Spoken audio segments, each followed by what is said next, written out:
Gilmore Space deploys their fairing by accident. SpaceX's load testing Pad B. We got some interesting Terran R updates from Relativity Space, and we're all thoroughly confused about what's going on with Starship Flight 9. Roll the intro. And here we go. We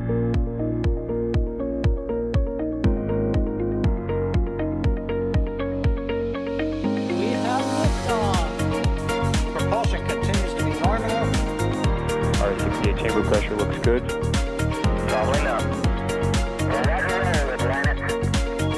Water towers, fly! Yes! Tango down to nominal. Flight downside FD off. Bring in FD off. It's orange! Oh my god! Oh my god! Decollage. Put that in the big bag, 343 unfolds to go. Indeed. We rise together, back to the moon and beyond. The methane would be igniting in the flare, correct? Yikes.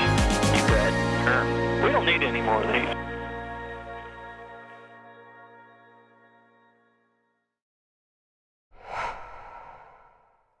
Hello, and welcome to the Flame Trench, our weekly informal news show where things get a little bit spicy. I'm Jack Beyer, host for the week, and as always, I'm joined by an ever-competent cohort of co-hosts, starting off with EJ this week, looking fly.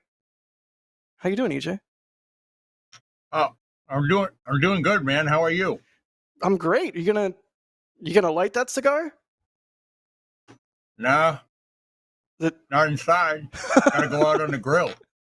That's where I left my cutter. I left my cutter out on the grill. Got it. That's where it should be. Wait a minute. Did you get the memo? I thought Friday was supposed to be Hawaiian T-shirt day. I did get the memo, and yes, I didn't get the shirt in time. I know, Well, I've disappointed you. You I'm know, sorry. Friday is when we're doing, all the Hawaiian. That's the Hawaiian T-shirt day. I'll just have a copy of that memo printed up to you. No, I already got it. No, thank you, EJ. Also joining us this week, we have Sawyer. Sawyer, how you doing, buddy?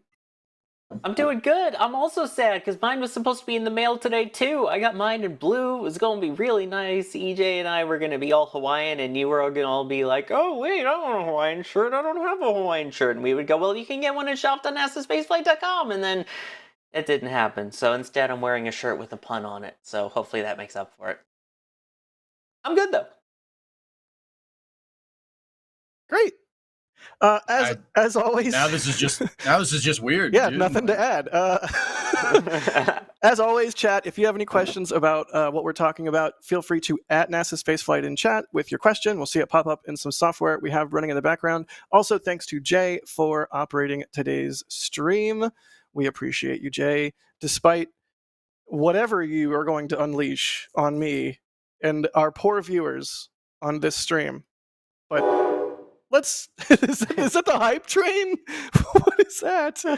Oh gosh. But yeah, let's jump right into the news of the week. EJ, how do you deploy a fairing by accident? That happens when you don't check your staging, man. Perfect. You got to check your staging. So, all right, hold on.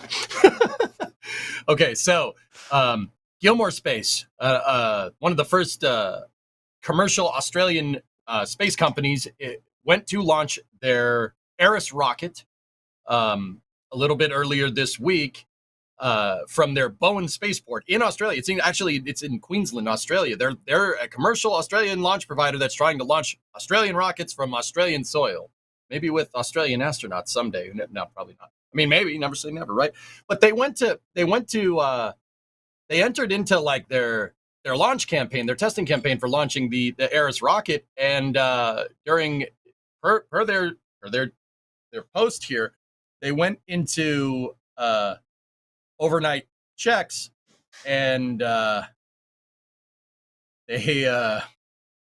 fairing popped off. They had a bad time, sounds like. They had a bad time. They pizzaed when they should French fry. You never want a pizza when you're supposed to French fry, ever. Yeah.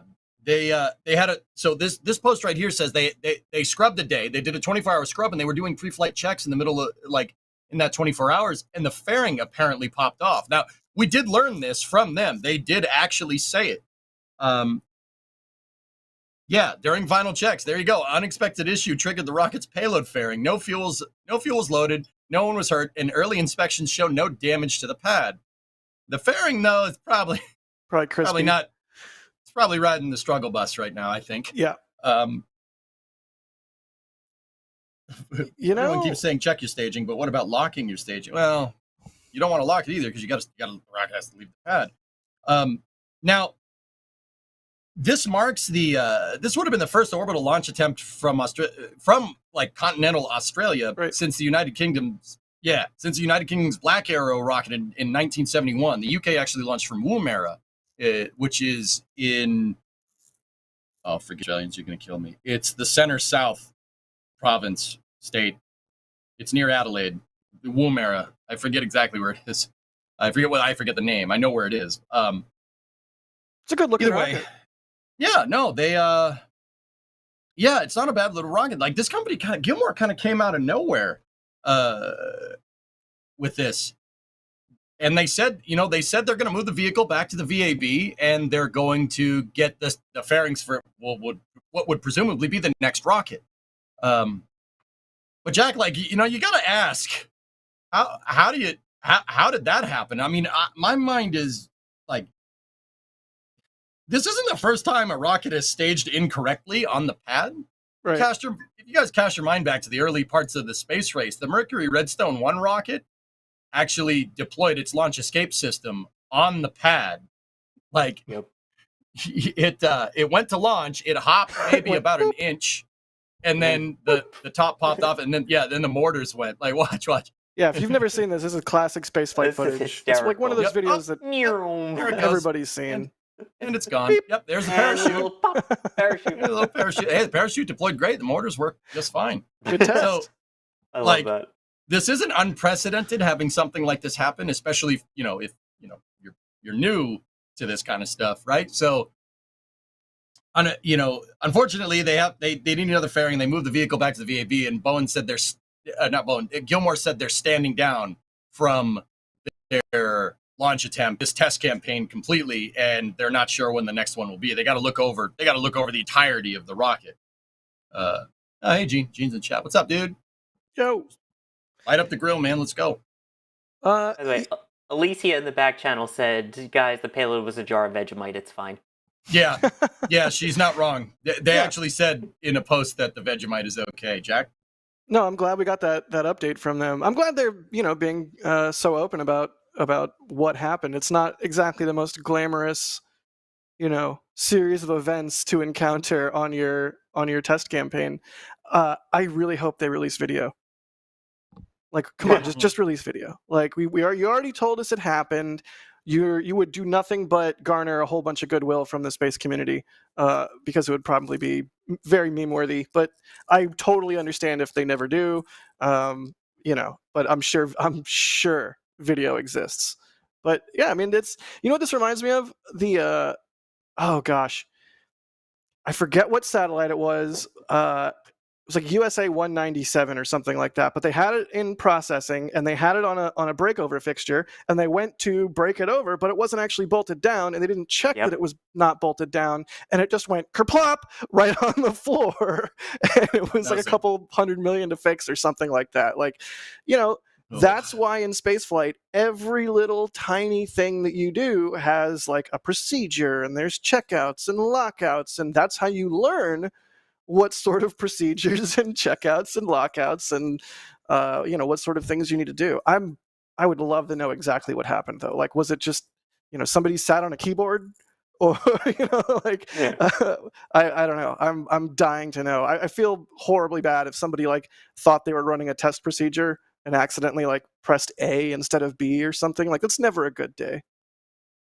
By the way, I gotta say, you were talking about Black Arrow. It really does kind of still look like it, doesn't it? Although, imagine the payload fairing popping off, because I always thought that the Black Arrow looked like a giant thing of lipstick with the red top on it. Imagine that part just popping off on the ground, falling off. It's like, oops.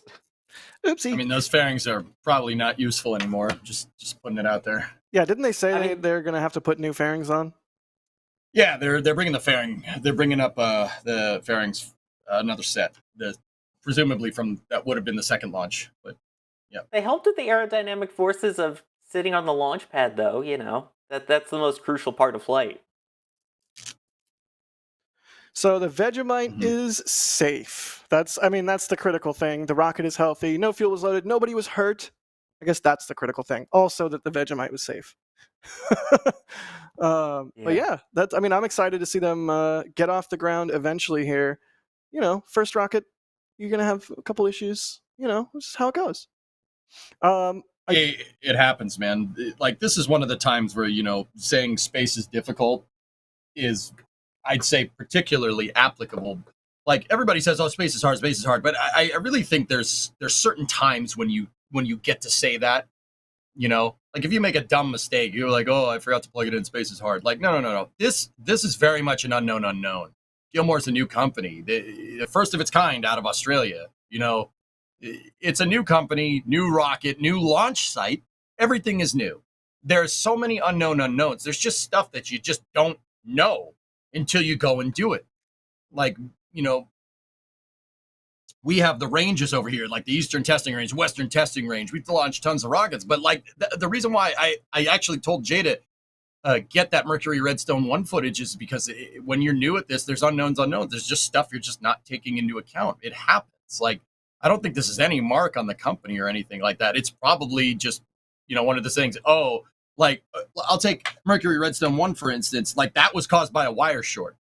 This one may have been that too. Like, oh, I didn't discharge myself before I touched the rocket, I sent a static charge up the thing that blew the pyros on the fairing. Like that, it could be something like that. Just something you just don't think of. Someone's like checking the thing with a multimeter, and it like bridges the current, and it's just like pop. And they're like, oh god, like that's a bad day. Oh, it's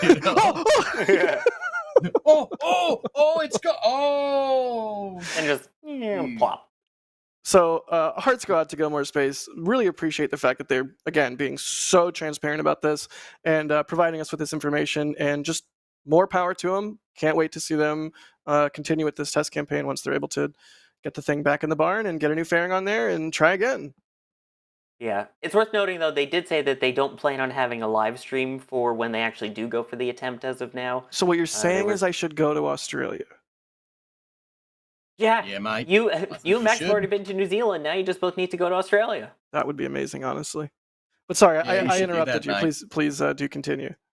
No, I was going to say, they said that their main focus, and you see the tweet there, or X post, on the screen now, they're basically saying their main goal is getting all the systems working and checking everything out with the range and the rocket, and they don't want any extra network traffic. I guess it's a shame, though, that we don't get, like you said, the live view of the fairings doing an oops. It would be pretty great. I mean, come on. We got to see Astra send a rocket out of a gate. Like, it literally went through the gate. Like, come on. Like, spaceflight fans everywhere need this footage. It will only, it'll only be good for you. People already know what happened. Yeah. I mean, dude, who knows if the cameras are even rolling? You're not having the cameras rolling 24/7, right? Yeah. Like, I mean, even if it's like a security cam. Yeah. Like it doesn't have to be 4K cinematic slow-mo of the fairing going like, no. Like, it can just be a security cam. Like, or just a picture from the ground of just a sad fairing half on the bottom of the launch pad looking up at the rocket. Hey, fellas, over in Twitch chat, I got a link to the Gilmore Space's LinkedIn, and it said they said that it in fact was an electrical fault on the rocket that popped the fairing. Oof. Here, let me see if I can. I think fault is an understatement, but yes. Yeah, see, that's what I mean, dude. It's just an unknown. You don't know to not touch the thing at a certain time. Like, maybe it wasn't tagged out or something. Like, there's always something. It's always something weird like that you just don't think about. Unknowns are there for a reason. Like, don't touch to the tips. Got it. Yep. Don't cross the streams. Yep. Don't. Yeah. Right. Yep. Let's do some questions. We do have some people asking, like Mighty Unlikely asking, does insurance cover a fairing mistake? Probably not. Probably not. I mean, it's pre-flight activities. It might be covered under pre-flight activities. I'm not sure. That's a fair question, though. Like, I feel like it might have been in jest, but if you remember, though, going back to AMOS 6, there was an argument ongoing at the time about the insurance provider of would they cover it, because technically that insurance for AMOS 6 only covered in-flight anomalies, and since that was an on-ground testing event, even though eventually it did kind of get some airtime unexpectedly, there was a fight of getting them to actually cover it, because they said, no, that wasn't an in-flight event. Yeah. So it could be the same thing here of if there was insurance, or if the Vegemite company will reimburse them for that jar, but... No, the jar was fine. The jar was fine. Thank you, Jay. So there's no need for the insurance. For highlighting the relevant text there. During final launch preparations last night, an electrical fault triggered a system that opens the rocket's nose cone.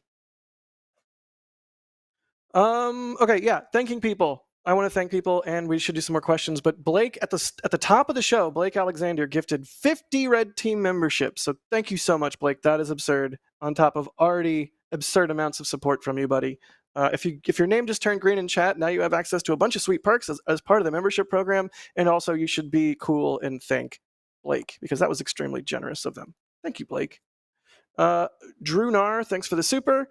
They say professional merch model or just moonlighting. No comment. EJ is the professional. I'm just a guy. I think I know what they're talking about. I hope. Anyways, the Mighty Don Don, thank you for gifting 10 Red Team memberships. Also very generous of you. And Roseanne DeVasto, what's up? Always see your name pop up too. They say just watch Hidden Figures. Great film. It is a great film. I think I watched that on a plane. So good. At one point. More questions.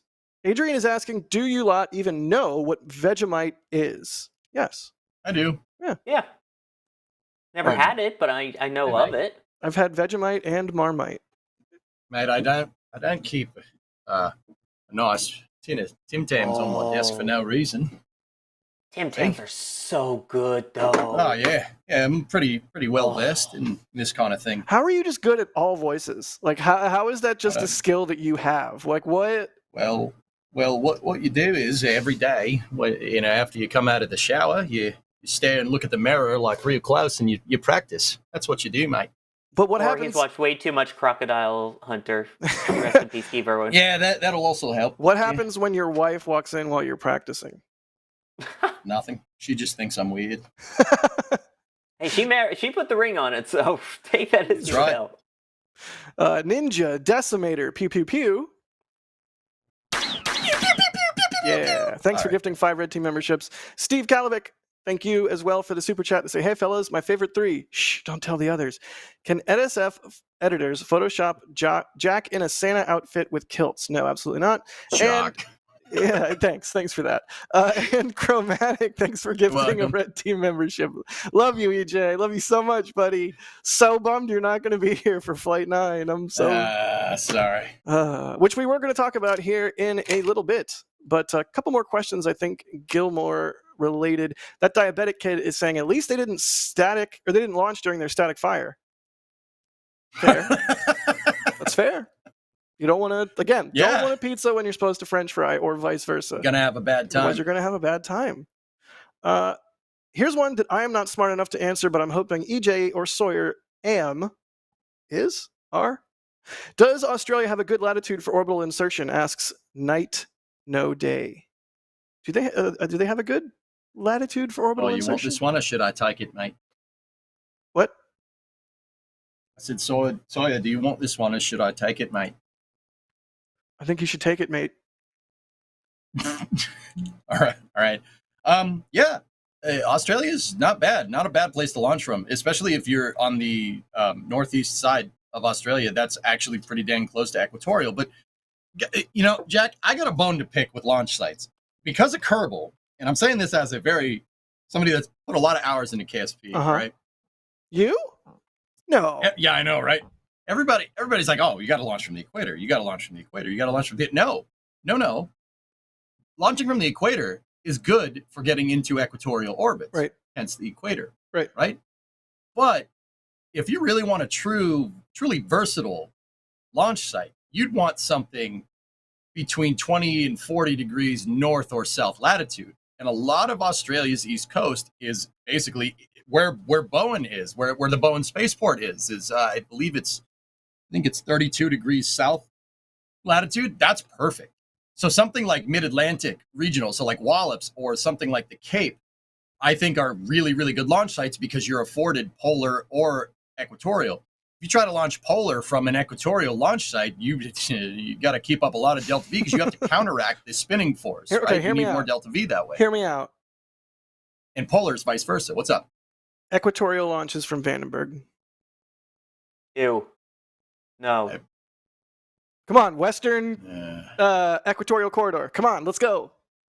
Southern I mean, Polar Launch Corridor? Yes. Western Equatorial Launch Corridor? Let's go, baby. What are we talking about here, Jack? Are we talking about sending the rocket due east out of out of Lompoc? Yeah. I didn't expect this to go on this long. We can move on. I mean, they could do an Now we're on RTLS, I this topic. suppose. I mean, yeah, you could. There's not much. There's kind of, I think there's a Bakersfield in the way at that point. Like, probably don't want that coming down there, but I mean, it's doable. You could, right? Also, I'm pretty sure SpaceX could hit a low inclination out of Vandenberg doing a dogleg left out, like launching due south and then hooking out over Baja California. Pretty sure they've done that for Starlink missions. You could, I was doing the math at one time. You could hit like, you could basically get to the ISS doing that if you really wanted to. You could launch the South Polar out of Vandenberg if you launched on the descending node. So I'm going to speak orbital mechanics here for a second. If you launched on the descending node of the ISS at 51.6 degrees inclined, you launched on the descending node, you could get it. Like Falcon 9 could get a Dragon to the ISS out of Vandenberg. It's doable. That's Because amazing. the Starlink missions what's that? I was gonna. How do you think they get the Pacific splashdowns from the ISS? Yeah. Right. Neat. Well, thank you for you can. indulging my insanity. I'm here for it. So But yeah, no. going back, East Coast, West Coast. If you're at that point, just launch it out of Florida because much better. yeah, of course. Now, once again, going back to that, yeah, Australia is not a bad place, dude, because you're gonna get, even at like the northern parts of the continent, like you can get pretty close to equatorial, but I still will say that between 20 and 40 degrees is good because that affords you you could get to either polar or equatorial out of there with a good enough rocket. So yeah, definitely, dude. Absolutely, you could absolutely get. Yeah, Australia's a great place for a launch site. Yeah, not bad at all. We also have Keon, sorry if I'm mispronouncing that, saying, I worked with Gilmore to make an official KSP mod. Go look it up. What? Sweet. Ooh. That's sick. Check the staging. Yeah, check the staging on the staging. mod. Nice, Sawyer. Thank you. Good. I don't even. You're too quick. Severin is asking, how long do you think it will take to replace the fairing and attempt launch again? Okay. They're saying an electrical fault. That you would really want to figure out exactly, not guess. You would want to figure out exactly what caused that, and then try to mimic the result. Maybe with hardware out of the loop testing or something. Obviously, you don't want to put another rocket on the pad and pop the fairing, right? Like, oh, look, we lost another fairing. My, have you lost another submarine? Anyway, sorry. The Canaveral. No? All right, cool. I'm rambling. No, they're probably going to need to do an all-up check on the rest of the vehicle. That's what I would do. Like, not that it counts because I just play KSB, but I got a nice Hawaiian shirt though, so like, I mean, look, it's experience, right? Which we should talk about. I'm just going to use that as the segue. I'm just going to use that as a segue right there. Why not? Do it. We have a summer collection in the store, and that includes sweet Hawaiian shirts, just like the one EJ is wearing. There's a bunch of cool stuff on the shirts. Like the design has, in typical NSF fashion, a whole bunch of cool little Easter eggs and things. EJ, what have you noticed any cool stuff on the shirt? I see dragons. Yeah, there's dragons on it. There's dragons. There's the NSF logo. There's dragons. No, but the shirts, well, there's been a lot of work on the part of the store team on the Hawaiian shirts, and I gotta say, it's looking good. Is it wearing good? Here, let me. You approve? Yeah, no, it's comfy, super comfy. This would be, I will say, this would be really good. Like if you're out in the dunes at Boca Chica in the middle of summer and you're trying to stay nice and cool, this would be really good. This would be really good. You know, Yeah. You would want to do that because this is a nice. It's nice. It seems like it's dry fit, but it's really light. So, yeah. Hey, EJ, You know, wasn't there Crew 9 that nice and came cool. back or something, and around their Dragon capsule there was a whole bunch of dolphins swimming? Shrew 9. Yep. Isn't that also like on your shirt right now, dude?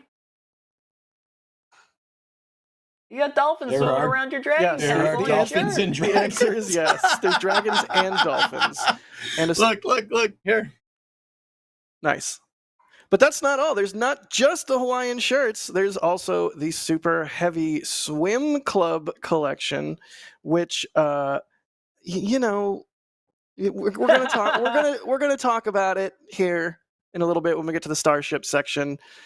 But you know, maybe it's a good timing to get a Super Heavy Splashdown or Super Heavy Swim Club shirt or towel or what have you, given what we've learned or what we think we know or what is potentially rumored for Flight 9.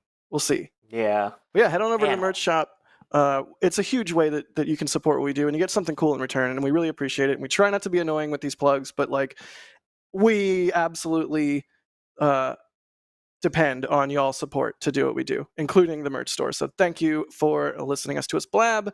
How about we talk about the next topic? Dang, all this merch pluggy is making me very thirsty. Thankfully, I have this beautiful tumbler here that I also got at shop.nasaspaceflight.com with the heat shield tiles on it. And it's cold.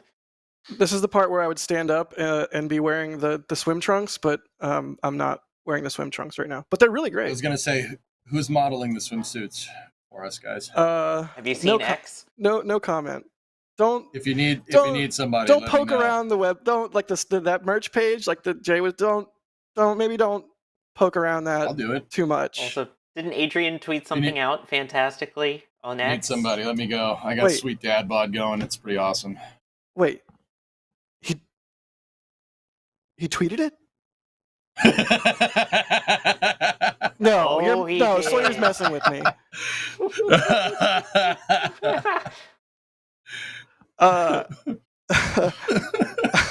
Hey, Sawyer, tell us about Terran updates. There it is. Thank you, Jay. Oh my goodness! That's awesome. Hey, Sawyer, tell us about Terran updates. No, I'm liking that too much. All right, fine. And he's gone. And he's He's gone. gone. He's gone. It's all gone. Oh boy. Well then.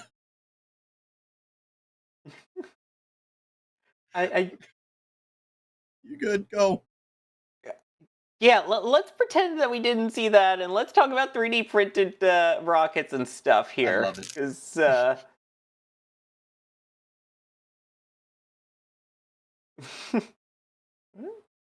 Go for it, man. all right. Anyway, so Relativity Space. They are a really cool company. They do lots of 3D printed stuff with their rockets. You remember they had that first Terran 1 flight that was pretty much an entirely 3D printed rocket. They flew it once and said, nope, now we're on to our reusable version, Terran R. And we just got some updates this week on Terran R specifically. So, in terms of the engines, the Aeon engines that they'll be using, they did a whole bunch of cool testing with those. We got to see some video of them actually gimbaling during their test. And in case you're wondering about where they're doing a lot of the engine testing and a lot of the testing for some of their ground equipment, it is at the Stennis Space Flight Center in Mississippi at the historic A2 test stand. You're like, oh, okay, cool, A2, what does that mean? Well, that is the same test stand that did the engines for Apollo, for the J2s. They also did the RS-25s for Shuttle, the RS-25 expendables for SLS, all tested at the same spot. So they've rented that out. So they're doing all the cool testing there. I mean, look at that engine. You gotta love a Methalox rocket, which once again, we have Methalox for this particular vehicle. Wait, can we they're go back to working- that? Sorry, can we go back to that photo really quick? I just want to note that the engine itself is a little bit blurry. Like, look at the plumbing up there. That means the camera was getting shook like all get out. And I think that's cool. The camera lived, hopefully, but at least they got the memory card out of it because that's a really cool photo. Anyways, I'm done. Sawyer, please continue. Shooketh, I tell you, shooketh. And so they're also working on the structural test stand for Terran R. Obviously, speaking of the shaking, they've done a whole bunch of vibration testing, not just on their cameras, but on a lot of the hardware for it, the thermals, the insulation. You could see some of the stands that are now being built to do that testing in their facilities in Long Beach, California. So, and you were talking about doing some out-of-the-loop testing to test all the systems and everything without accidentally blowing a fairing. Well, guess what? They've actually done some of the software testing. So they are just about ready to move from the out-of-the-loop testing to the into-the-loop testing. So actually getting all of the integrated hardware and everything they need as opposed to just computer simulations of all of it. So that is getting exciting. And then, of course, we can't forget about the Cape, because East Coast, Best Coast, and they will be launching from the East Coast, Best Coast. And LC-16, which you've seen updates from in all of our KSE flyovers, and if you haven't, why aren't you watching them? You should also subscribe. We finally have some of the steel columns and things going up for the horizontal integration facility. That's the HIF, kind of like SpaceX has at 39A and 40, to get it assembled, to then be able to roll it out and raise it vertical. So they are getting really close to that, and as of now, they are still targeting a launch of no earlier than next year for Terran R, the R again being reusable. So exciting. I love this program. Yeah, me too. I'll forever be bummed that I wasn't there for Terran's launch, but holy cow. Like, Where were Terran you? R. It's going to be awesome. I'm sure Relativity is going to hit it out of the park. I have confidence. I have faith, and it's going to be beautiful. Let's do some Relativity questions. How about? Unless they almost made it to staging on their first ever flight. That was pretty cool. Indeed, it is very cool. Mighty Unlikely is asking, is the 3D printed part process inexpensive enough to be used for mass production, i.e. hundreds of star... No, it almost bankrupted them. Okay, but do you think costs could come down over time? No. No, I don't think so at all. I mean, dude, I'm not like rooting for anybody's failure or demise here. This is a hard business to get into, and I respect anybody that has the water bag, so to speak, to get into this kind of business. You know what I mean? Yes. But so Relativity, originally had their pitch was to basically 3D print all of their tankage and stuff. And Jack, you talked about scalability. Now you're talking about scalability for production costs, which is, obviously you make more of it, right? If you make more, the cost is going to go down because, you're recouping the cost on the tooling and everything. Relativity tried to scale their 3D printing method to a Terran R-sized rocket, and it did not work. Self-admittedly, in their own update videos, it didn't work. They could not scale. They could not make bigger barrel segments. Actually, they had problems with the dome piece of the tanks. They couldn't do it. So they went to an orthogrid, billet aluminum orthogrid structure, which is kind of industry standard at this point. But they still do use some 3D printing for strengthening the combustion chamber walls in their rocket engines. But they have been shying away from 3D printing. Their tank structure is not 3D printed. The domes aren't 3D printed. The fairings aren't 3D printed. It's just some processes in the engines that are using their original kind of elevator pitch idea. They've moved to more industry standard stuff, which is kind of, it's kind of a heck of a pivot. But that almost cost them. Relativity recently did get a huge investment from an ex-Google CEO, Eric Schmidt, I believe. Someone's going to need to fact check me on that. No, that's correct. Sure. We actually did have a question from Amiga Clone asking any clue about Relativity's finances that kind of dovetails with this. yeah, they almost went belly up because they couldn't scale that 3D printing technology. Now, that from a technical standpoint, not from a mass production standpoint. So yeah, I mean, I want them to do good. I wish them all the best. You know, like I said, anybody that enters this business, you know, puts their money where their mouth is, or an investor's money at this point. But it's a hard business to get into, and I really have a lot of respect for those guys over there to kind of see it through. You know, Right. it's good stuff. I mean, hopefully with Eric Schmidt's, you know, financial infusion, shall we say, like and I don't know, I assume guidance, leadership, you know, they're able to see Terran through to success. So I know we all want to see it. I hope so, because here's your Sawyer Flex of the Flame Trench. I was actually at their facilities in Long Beach a couple of years ago when they were doing the actual 3D printing still at that point. They had 3 massive chambers, essentially, that were all just dedicated to try to 3D printing. And we're not talking like a, you know, plastic PLA extruder like you would have for one at home. We're talking the laying it out with a thin type of like metallic powder and then basically lasering it into place to kind of help solidify it as it worked its way up. It was quite the thing to see, but it was, I mean, even then you can kind of tell it was not sustainable. How long it took to build everything, the precision with which it needed to be done.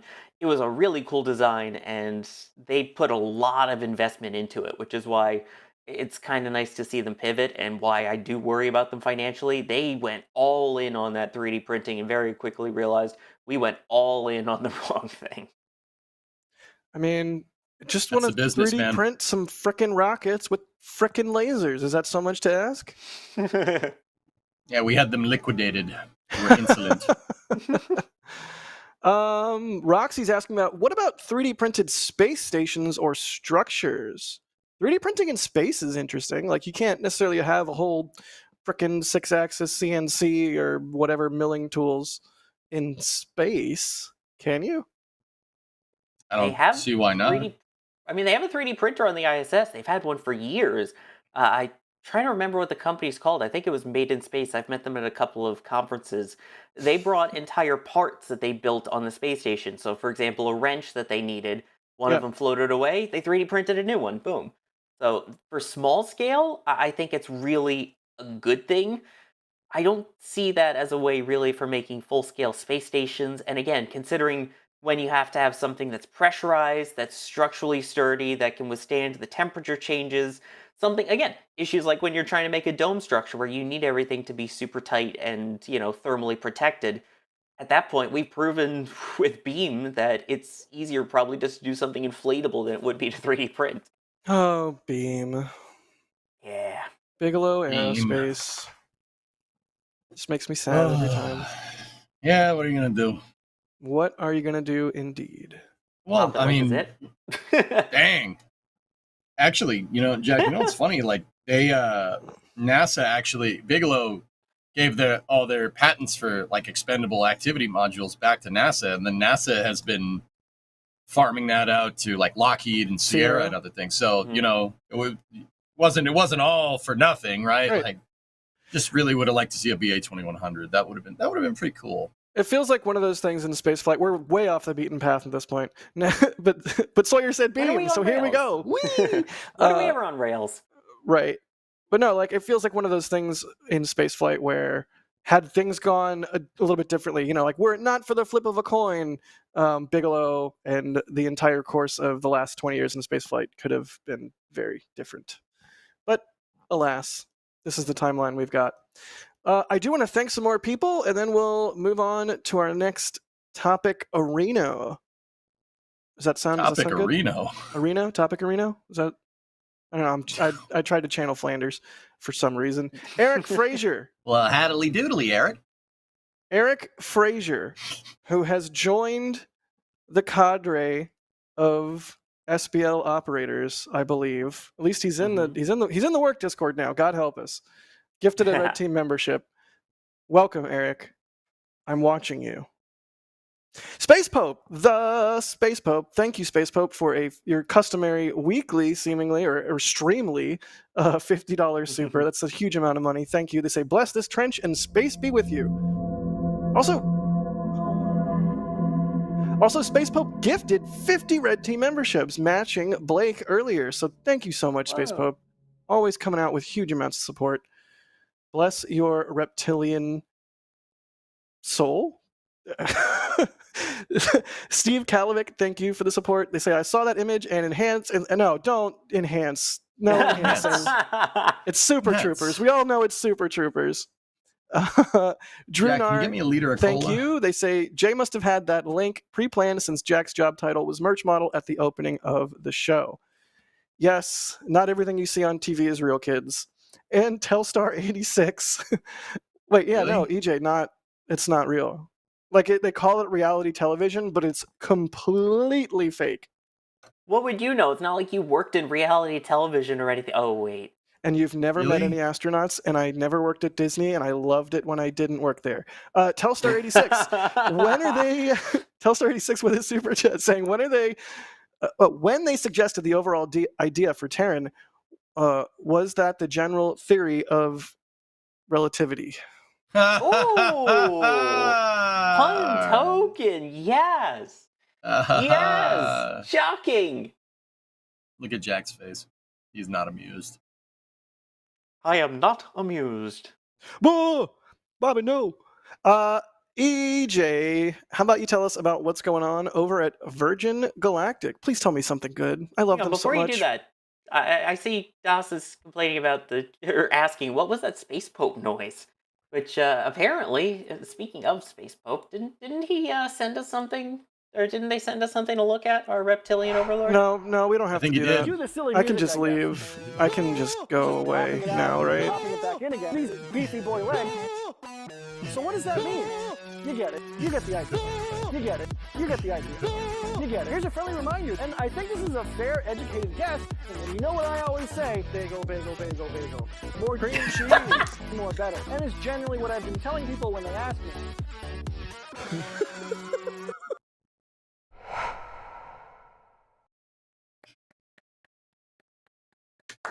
Was that really necessary?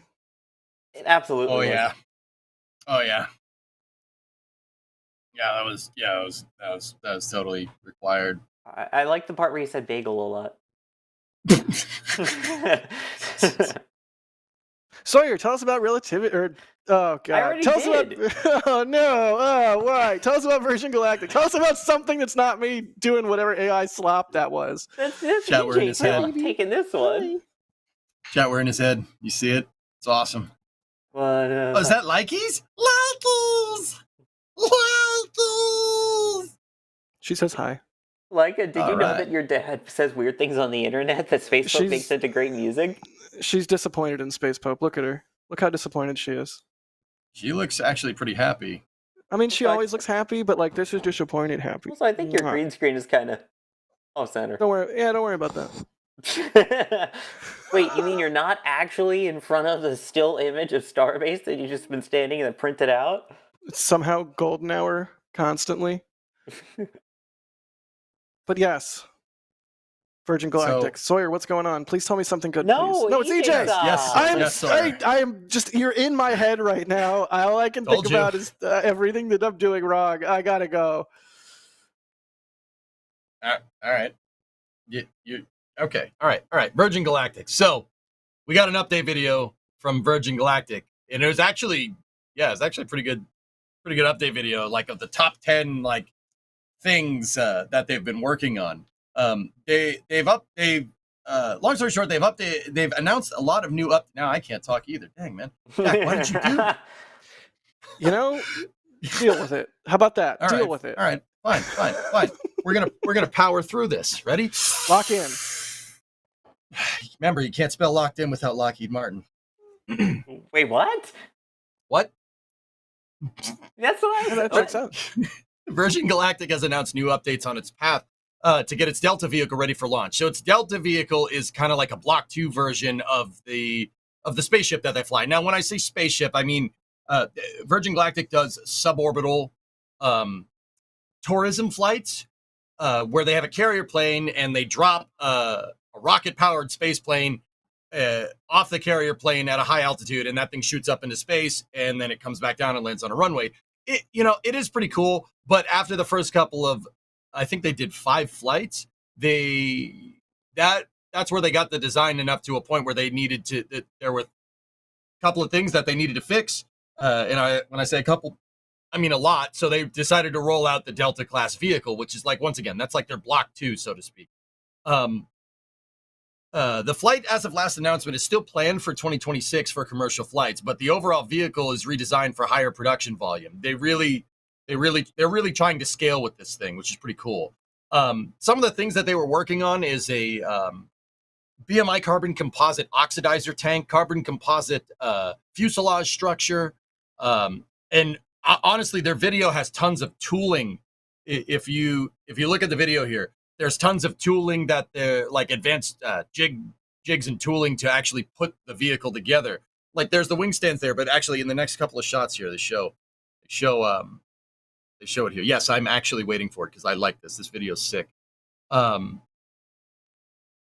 They're working on the domes right there, and yeah, see if you look all the dang tooling that they're using right there, and especially in this next shot, where they show the tooling for the fuselage.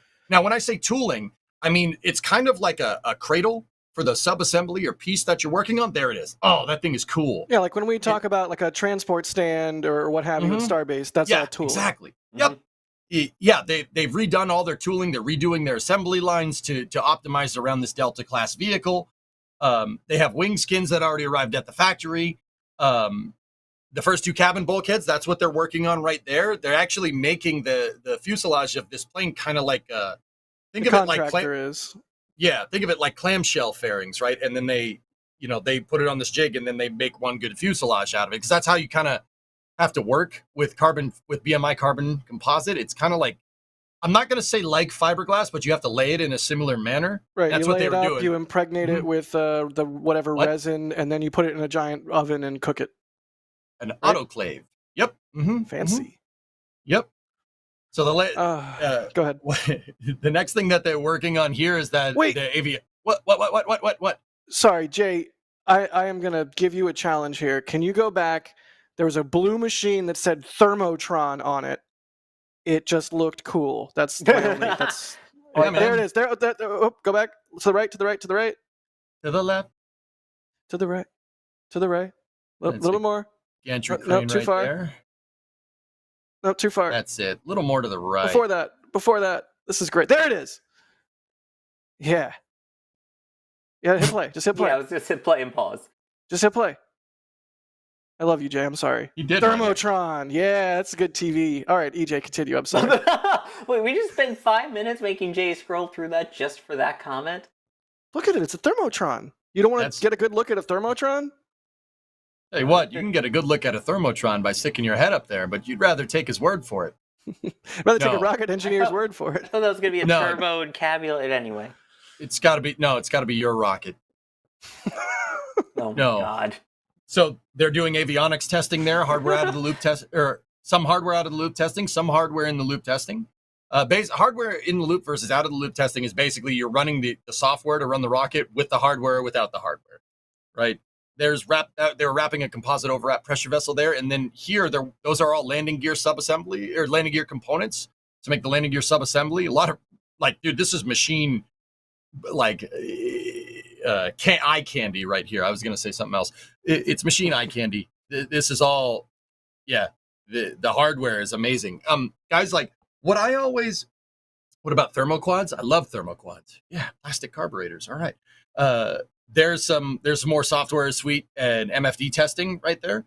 But what I always tell people over on my stream, I do stream on Twitch most of the time. What I always tell people over there is that, talk is cheap in the spaceflight industry. It's very absolutely cheap. Anybody could say oh, we're going to build the next thing that's going to be better than Falcon 9. I could say I'm going to the moon tomorrow. And what's the next question that I'd get? Well, what rocket are you flying on, right? Show me the hardware. And Virgin Galactic, these companies, Virgin Galactic, with what Relativity was talking about, or with what Sawyer was talking about Relativity earlier, that's what I'm trying to say. These companies don't put this stuff out just for fun. It is cool stuff, but they put it out to show, look at the hardware that we got. That simulator is amazing, and I want it. you know, you see a company that's manufacturing a lot of stuff. That's how you know they're for real, because the manufacturing and development that's expensive. So if you see a company rolling out with all this hardware, fuselage, new assembly lines, tooling, jigs, all that stuff is expensive. That means they're putting their money where their mouth is, and that means they're serious about it. You really that's pretty much generally a good rule of thumb. You know, a company says we're working on an engine. If they show you the engine, right, there you go. It's there. But if they, say, oh, we're working on this, and they don't show anything, you'd be more inclined to be like, all right. The one exception to this is Blue. Blue doesn't say anything, and then they just roll out with a rocket out of their, like a huge rocket just comes out of their factory, and it's just like, oh yeah, we've had that. Of course we've had that. Why wouldn't we? It's like, oh yeah, no, I'm not upset, dude. Like, that's the one exception. But like with generally with like small space startups, show me the hardware. Right? Show me the money. Yeah, show me the hardware. Show me the money. Oh, Jack, doesn't make you feel good just to say that? Say it with me. Show me the money. No, you're not gonna keep going with the bit. Why not? Nope, no satisfaction. Actually, I don't think I've actually seen. What is it? What movie is it? Is Jerry Maguire? That was Jerry Maguire. Yeah. Yeah, I haven't seen it. What? I'm aware of it. I haven't seen it. I need to watch it. I need to watch it.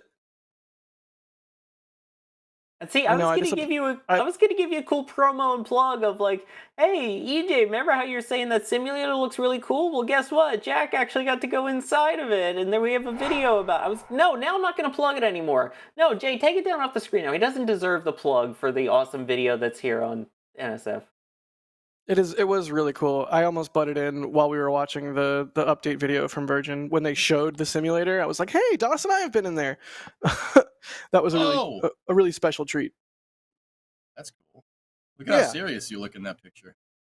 I look really unserious in a second when he goes to launch, and I pretended I was feeling the G-forces, and I think it was Lauren Grush in the seat behind me who was like, "Seriously, dude?" Yeah, seriously. Hey man, I work, I wrench on old cars. Like, I'm not going to lie to you. Sometimes I sit in the driver's seat and go, I make the vroom vroom noises, and I'm not ashamed to say it. I am, though. That's the thing. Why? Fun fact, that's called a stoke or a yick, not a yoke or a stick, because it's a combination of both. And you would know that if you watched the video. But it said feather on it. Why? Feather? Because that's what it's doing right now. It's called feathering. It's like a mad bitten thing, whatever that thing's called. Wouldn't that be a Blue Origin thing? Because they have the feather in their logo. Sawyer. Yes. No. Come on, Jay. It wasn't that bad. Oh, that's amazing. Oh, all right. dear. Well, I've been worried that we wouldn't see Virgin Galactic get to the point where they're actually flying Delta-class ships. But this update really makes me happy because, like you said, EJ, they're showing hardware. Yep. And that's the key. That gives credence to the words that they are saying. So that's good. Absolutely. We've streamed Virgin Galactic launches in the past. They're a really cool company. I want to see more Virgin Galactic launches. Me personally, if you could say, Jack, what suborbital spaceflight thing would you fly on? Hands down, I would pick Virgin Galactic first, personally. Really? Over New Shepard, really? Hands down. No question. Huh. Oh, do you want to go in the amusement park ride, or do you want to go in the only human-piloted spacecraft on the planet? I'll take the second thing, thanks. Yeah, but I like the idea of lifting off like an actual rocket. It just feels more traditional to me. That's fair. I mean, you are nothing if not a traditionalist when it comes to rockets and also bagels. Yes, exactly. AKA correct. EJ, it looks like there's something going on behind you. What? Oh yeah. Yeah. What's? Yeah. What's going on over there, buddy? It looks like they're lifting up some load simulation. Big old bags of water. Yeah. Big old water bags. No, they're testing. They're testing the chopsticks on Pad B. Hooray! Yeah, those are load simulators. They're load simulators for making sure that the chopsticks can actually lift stuff up that is analogous to the mass of the vehicles that they'll be moving, namely Super Heavy and Starship. They're also spherical. So, okay, right. What are those technically? Those are water bags, guys. It is just a big bag that they fill up with water because that's a really, really inexpensive way of doing mass simulator testing. If you think about like, okay, you're not going to test with a booster on there, right? You don't want to do that because what if it doesn't work? And then you check your staging, right? It might do a premature hop, right? To do you zoomed in. Snap zoom. Wow. So this is a very inexpensive way to do load simulator testing. Basically, they fill these things up with water. Could be potable, could be non-potable. I don't know. It might have to go through an industrial process. Who knows? You got that one. Good for you. But those are there to basically put strain on the chopsticks to make sure that they're good to go to do their chopstickial duties. That's your word of the day. Right. I mean, like you said, you don't want to be doing this sort of testing on a new set of sticks with a vehicle, because if it goes bad, then you've just messed up a vehicle. So you do it with big old ballast bags. Tracts of land. We need to come up with a backronym that spells a backronym. Like when NASA will like come up with a fun acronym for a mission. Do you call it a backronym? Yeah, a backronym. That's when you do it after the fact. I know what that means. We should come up with a backronym for these ballast bags. I'm editing a video about acronyms, and that makes no sense. What? You've never heard the word backronym before? Yeah, really? No, I've never heard of backronym. I've heard of back knee, but that's just back acne. You know what I've also heard? How are you a shuttle nerd and you've never heard of a... Okay, all right. You know what else? Heard, do your do your segue. Do your segue. Go ahead. No, what I also heard, Jack, is something from the FAA in regards to Flight 9. You want to take the read of what it says on the screen, Jack, for your disappointing pleasure? Yeah, and I was right about to introduce it. Thank you. They say the license... This is from the FAA to NSF. So this is a statement from our own Adrian Bile that they got from the FAA. So thank you, Adrian, for that. But basically, with the license modification, no catch is in store for Flight 9. Here's the quote. The license no longer includes the launch site as a destination location. Does that mean that this current license would not permit a landing back at the launch site at the chopsticks? That was the question. The answer is correct. Contact SpaceX for information on its Flight 9 mission profile. Cool. So it sounds like the rumor that there will be no catch on Flight 9 can now be treated as fact. There you go. The question from many of our viewers throughout today's episode, and even still right now, is why?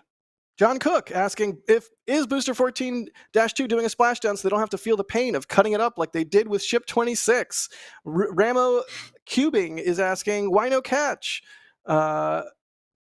Columnist is asking about the orange balls. We already covered that. Lawrence, why has it been decided to not do a catch on Flight 9? So what are our theories? Why might they throw this booster away? I mean, right off the bat, I think storage space at the launch site in Sanchez is at a premium. Like, at a certain point, you just throw the booster away to not have to store it. But yeah, I don't know. Let's come up with our own crackpot speculative theories. How about that? That sounds fun. No? No, I'm thinking. Give me a second. Yeah. If you see smoke coming out of my ears, it's because I might be doing it a little too hard. Oh, you're good. I mean, Okay, just get the brain cells lighten up. They might spit out something useful. You never know. Yeah, let's get the hamster wheels going. I guess chat. Why might they not do a catch on Flight 9? Like, what are your theories if we take it as fact, especially given this FAA statement? So, why? I mean, people over in Twitch are saying old design. Yeah, that could be it. Honestly, like, okay, if I'm thinking about it, Jack, like it's the next like if SpaceX likes to iterate, they like to iterate on the design. The next iterative step, with this is to um, not land it. Like the next iterative step in booster reuse is to just make sure that it can ascend again, right? Yeah. That's the next thing to do. Prove right? a flight-proven booster works. Yeah. So you'll see booster 14 kind of operating like how basically every booster before. So the first 4, right? Well, except for flight 1. So 2, 3, and 4, you'll see how you'll see a profile similar to that. And if it proves it can do a precision landing, then you might, maybe we'll see a catch in the future. On the other hand, it could just be no room. I did hear a pretty good theory that they might be flying a. This is a. You know what? I'll hold off on that. I heard a good theory that it might be due to the ship flying a different ascent profile to kind of help mitigate the problems that they've had on past missions. Right? They might have been flying it. They might fly it on a different ascent profile that, I don't know, might mitigate some harmonic oscillations. And this different profile would basically allow Super Heavy to use more of its fuel, the fuel that it would use for landing, to push the ship to a higher trajectory where it gets up to a point where no fires can start. Which actually is pretty good. Saw that from a guy. Pretty good stuff. That's not a bad theory, to be 100% honest with you. Yeah, I wouldn't disagree. To be clear, I have no idea. Yeah. But I mean, it certainly feels like we're still at the Kerbal stage of this program. These are all still prototypes. They're still figuring out how to get to Seco somehow. And maybe they're going to try a different profile with the booster to see if they can get the ship, like you're saying, to a higher altitude before things start to get wonky there. Maybe they're testing something. I see somebody, I forgot, I think it was Alien in chat who said maybe they're testing an engine out entry burn. Didn't they already do that? But yeah, like maybe it's something booster side. Who knows? Maybe it's a more aggressive entry profile, and they don't want to risk having the booster slam into the launch site. I mean, we've seen with Falcon 9 over the years how they've eked out little optimizations here and there, changing the landing burn, changing things as they get more data on the system. And I just feel like this is another part of that with Flight 9. I see a lot of people lamenting, like, oh, why are they throwing it away? Why no catch? It's the end of the world. It seems like a step backwards. It's just testing, man. They're just going to do some testing. They're going to get some more data, and they'll use that to inform the next version of Booster, which, oh, by the way, is coming up. So you probably want to stress test the current design to see, hey, where do we have margin? Maybe they do something crazy. The ship, like extra hot stages. I don't know. I'm not a rocket scientist. And if the booster lives, they're like, great, we just added 2 tons of payload to the ship or something like that, just by doing an extra spicy maneuver. But yeah, I'd see a lot of people lamenting it. I really don't. I don't think it's the end of the world. Sawyer, what's Sawyer's take? Yeah, I mean, it's probably not the main reason, but can I just put it out there, the idea that SpaceX has kind of blown up 2 missions in a row, and now we're talking about reflying a booster for the first time. And if something goes wrong, you kind of don't want it to be like, hey, now it's doubly wrong, or either the ship worked or it didn't, but now we have a booster issue. I don't think they want it to come across as any issues, because they're not. As you pointed out, this is the next generation booster in line will be coming up. This is still of the old school in a way. So it's one less risk to worry about. You can focus on the main priority of the mission, which really is finally getting a ship into its suborbital trajectory and back in one piece before it's designed to become multiple pieces. Not over Turks and Caicos again. I wouldn't be surprised if that's the thing, is one less thing to worry about. Yes, they could, I know the argument of, well, they could launch it, and then if things aren't right, then they just hit the no-go on the comeback to catch and all that. I think this flight, the focus is the ship. They've kind of got the booster down to this point. It's cool that we're reflying it. Obviously they'll want to see how structures hold up, but I think key point of this flight is just get the ship on its trajectory farther than it has the last 2 flights. So I think that's the main focus, and the rest is kind of just added bonus. Mhm. Drew Nar, this is a question Yeah. for Alex, who I hope is watching. Say, didn't they do the same thing with Falcon 9 Block 4? Just started expending boosters before Block 5? That's what it felt That- like, at least. Yeah, they did. Yeah. Guys, I just want to say that the different ascent profile theory, that's actually not mine. I can't take credit for it. That was That's Zach Golden over at CSI Starbase, who did a pretty dang good analysis. And I honestly, that's the theory I've heard that makes the most sense. But yeah, they did start expending Block 4s like crazy to make room for the Block 5. So Jack, your original theory of they just don't have the room does read that there's precedent there with how SpaceX has operated in the past. Yeah. To be clear, I mean, I'm just wildly speculating, as we are wont to do on the Flame Trench. But, who knows? It would be really interesting if Elon does, in fact, do a Starship talk and we get to see it or parts of it in the near future, if we'll get some more color on that. But also, EJ, good. I appreciate you calling out Zach and CSI Starbase. He's been putting out some really great videos on the investigation, or his investigation into Flight 8 and 7 and what's going on. What the heck is going on with Ship? And... Dude, yeah, Go it's, Google, that's what's going on with it. oh god, so it's true. The Pogo theory, suggests. So Zach's video suggests that my theory that I've been saying for a long time that the reason why they're having trouble with this Block 2 ship is because it ain't designed for Raptor 2. Block 2 is most likely designed for Raptor 3. His video, I'm not saying his video kind of corroborates that, but it kind of does. I was like. They're a part. I've always said, like I've been saying on the stream, like the reason why they're having problems with the Block 2 ships is because you're using Block 1 propulsion, so to speak, on a Block 2 ship when you need Block 2 propulsion on a Block 2 ship, which is Raptor 3, and then all the accoutrement associated with that. Accoutrement? What is this? I do love some good accoutrement. Yep. Wait. Yep. So Block 2 on a Block 2, which is Block 3.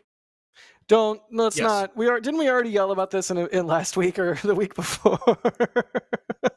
It has returned. My confusion has returned 2 weeks in a row. Let's not. In the list of cursed Starbase things, that is near the top. Along with, hey, guess what? When both towers start flashing, they're probably not going to be synced. Oh, don't do that to me. No. No, I can't take it. Gird yourself for it. It's going to happen. Okay, let's do it. We have a bunch of questions coming in that I think are actually really, really good, really interesting. So let's jump into some of these. Do we know if they'll even attempt a boost back or landing burn for the splashdown? I mean, EJ, to your theory, if they're, and like you said that you got from CSI Starbase, if they try and alter descent profile to really get Ship as much energy as possible, maybe they don't even save fuel for a boost back or landing burn. That, I don't know. I would have to comb through the paperwork.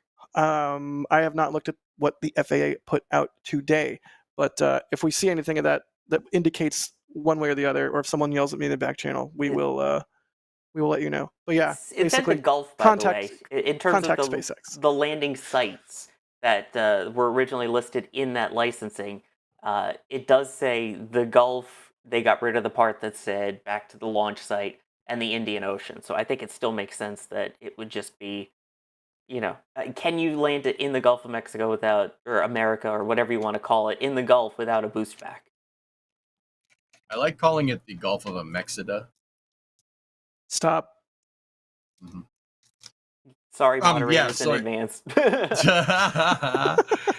Sawyer, I mean, even if you fly it all the way to fuel, expend it, like you expend the entire super heavy, like use it all for ascent, it's still coming down in the Gulf. It's still gonna come down there. You need pretty. Yeah, I got you, man. You need a pretty significant amount of delta V to do a suborbital hop, proverbially, between Boca Chica and Florida. Like, there's no way it's getting anywhere near Tampa. You know what I mean? That would be sick, though. I mean, I could tell my family to go outside and look. A Starship, maybe eventually, if you want to do shakedown flights for a Starship, a super heavy could push it out of Boca Chica, and if they ever get overflight. If they ever get overflight data, like flying over land, what's the way to say it? Like if they're ever able to fly Starship over populated areas without having to worry about it Turks and Caicos-ing something, yeah, you could potentially. Is that like DOSing it now? Is Turks and Caicos-ing it? Yep. Hey, don't DOS like me.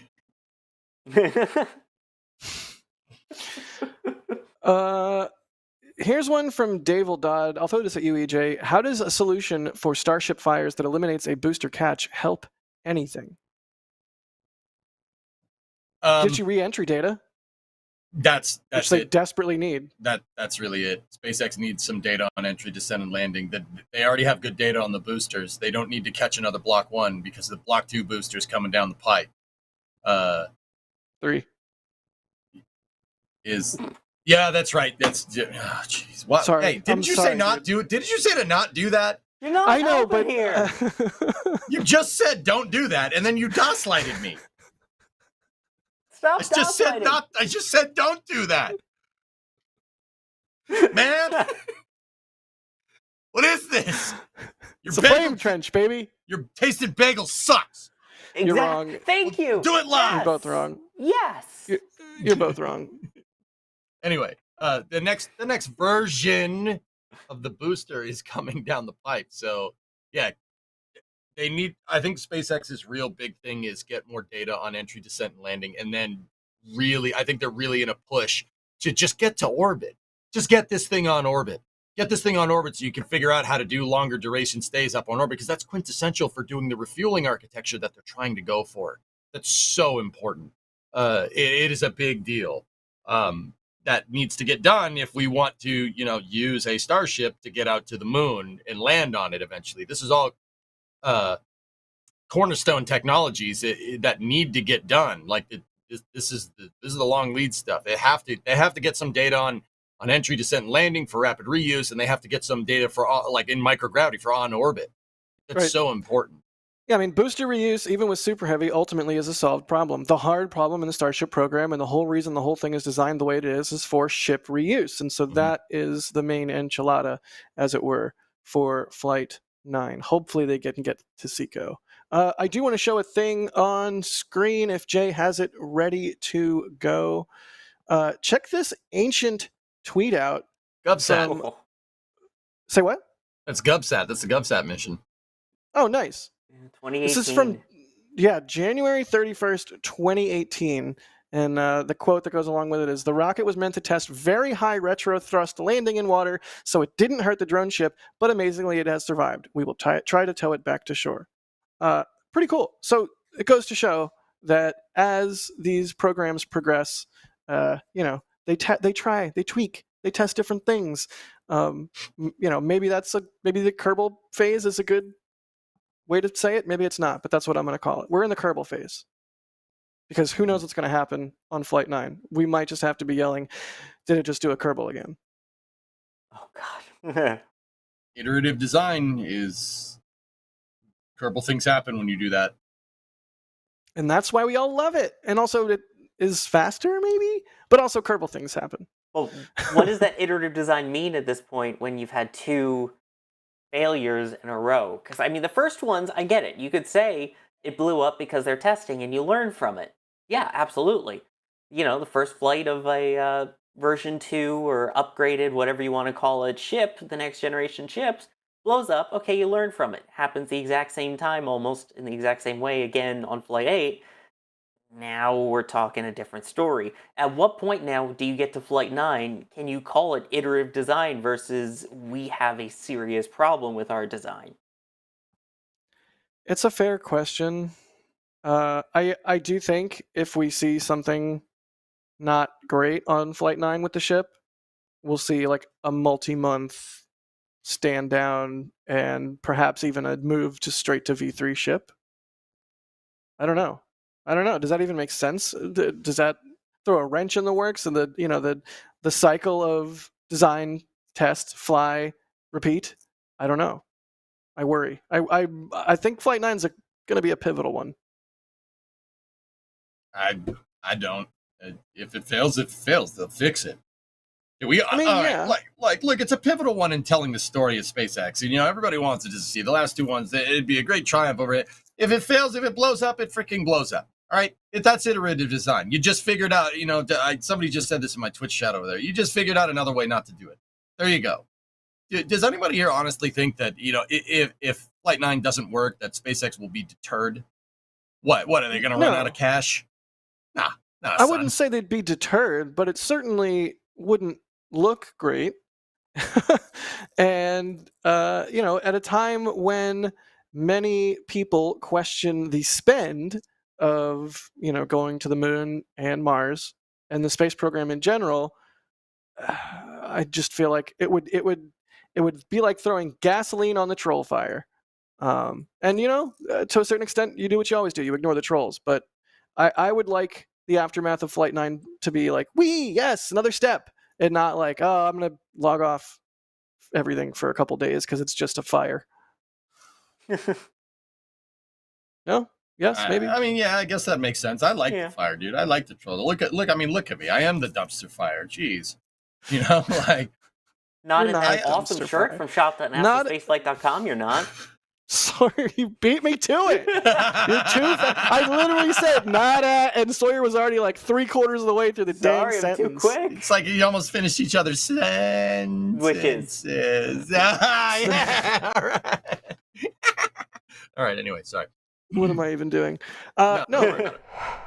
The Hawaiian shirts are awesome, though. I do want to mention them again, and I forgot to mention. You may have noticed I was muted, but they are made in the U.S. And we did a bunch of tests, and we wanted to, give you guys something that felt good and looked good. And as you can see, we've been testing them. EJ's wearing one right now. It's a good quality shirt, and again, made in the U.S. Well, I tell you what, boy, there's nothing like a quality Hawaiian shirt made in the United States, the good old United States of America. Jack, you know what else comes from the United States? What?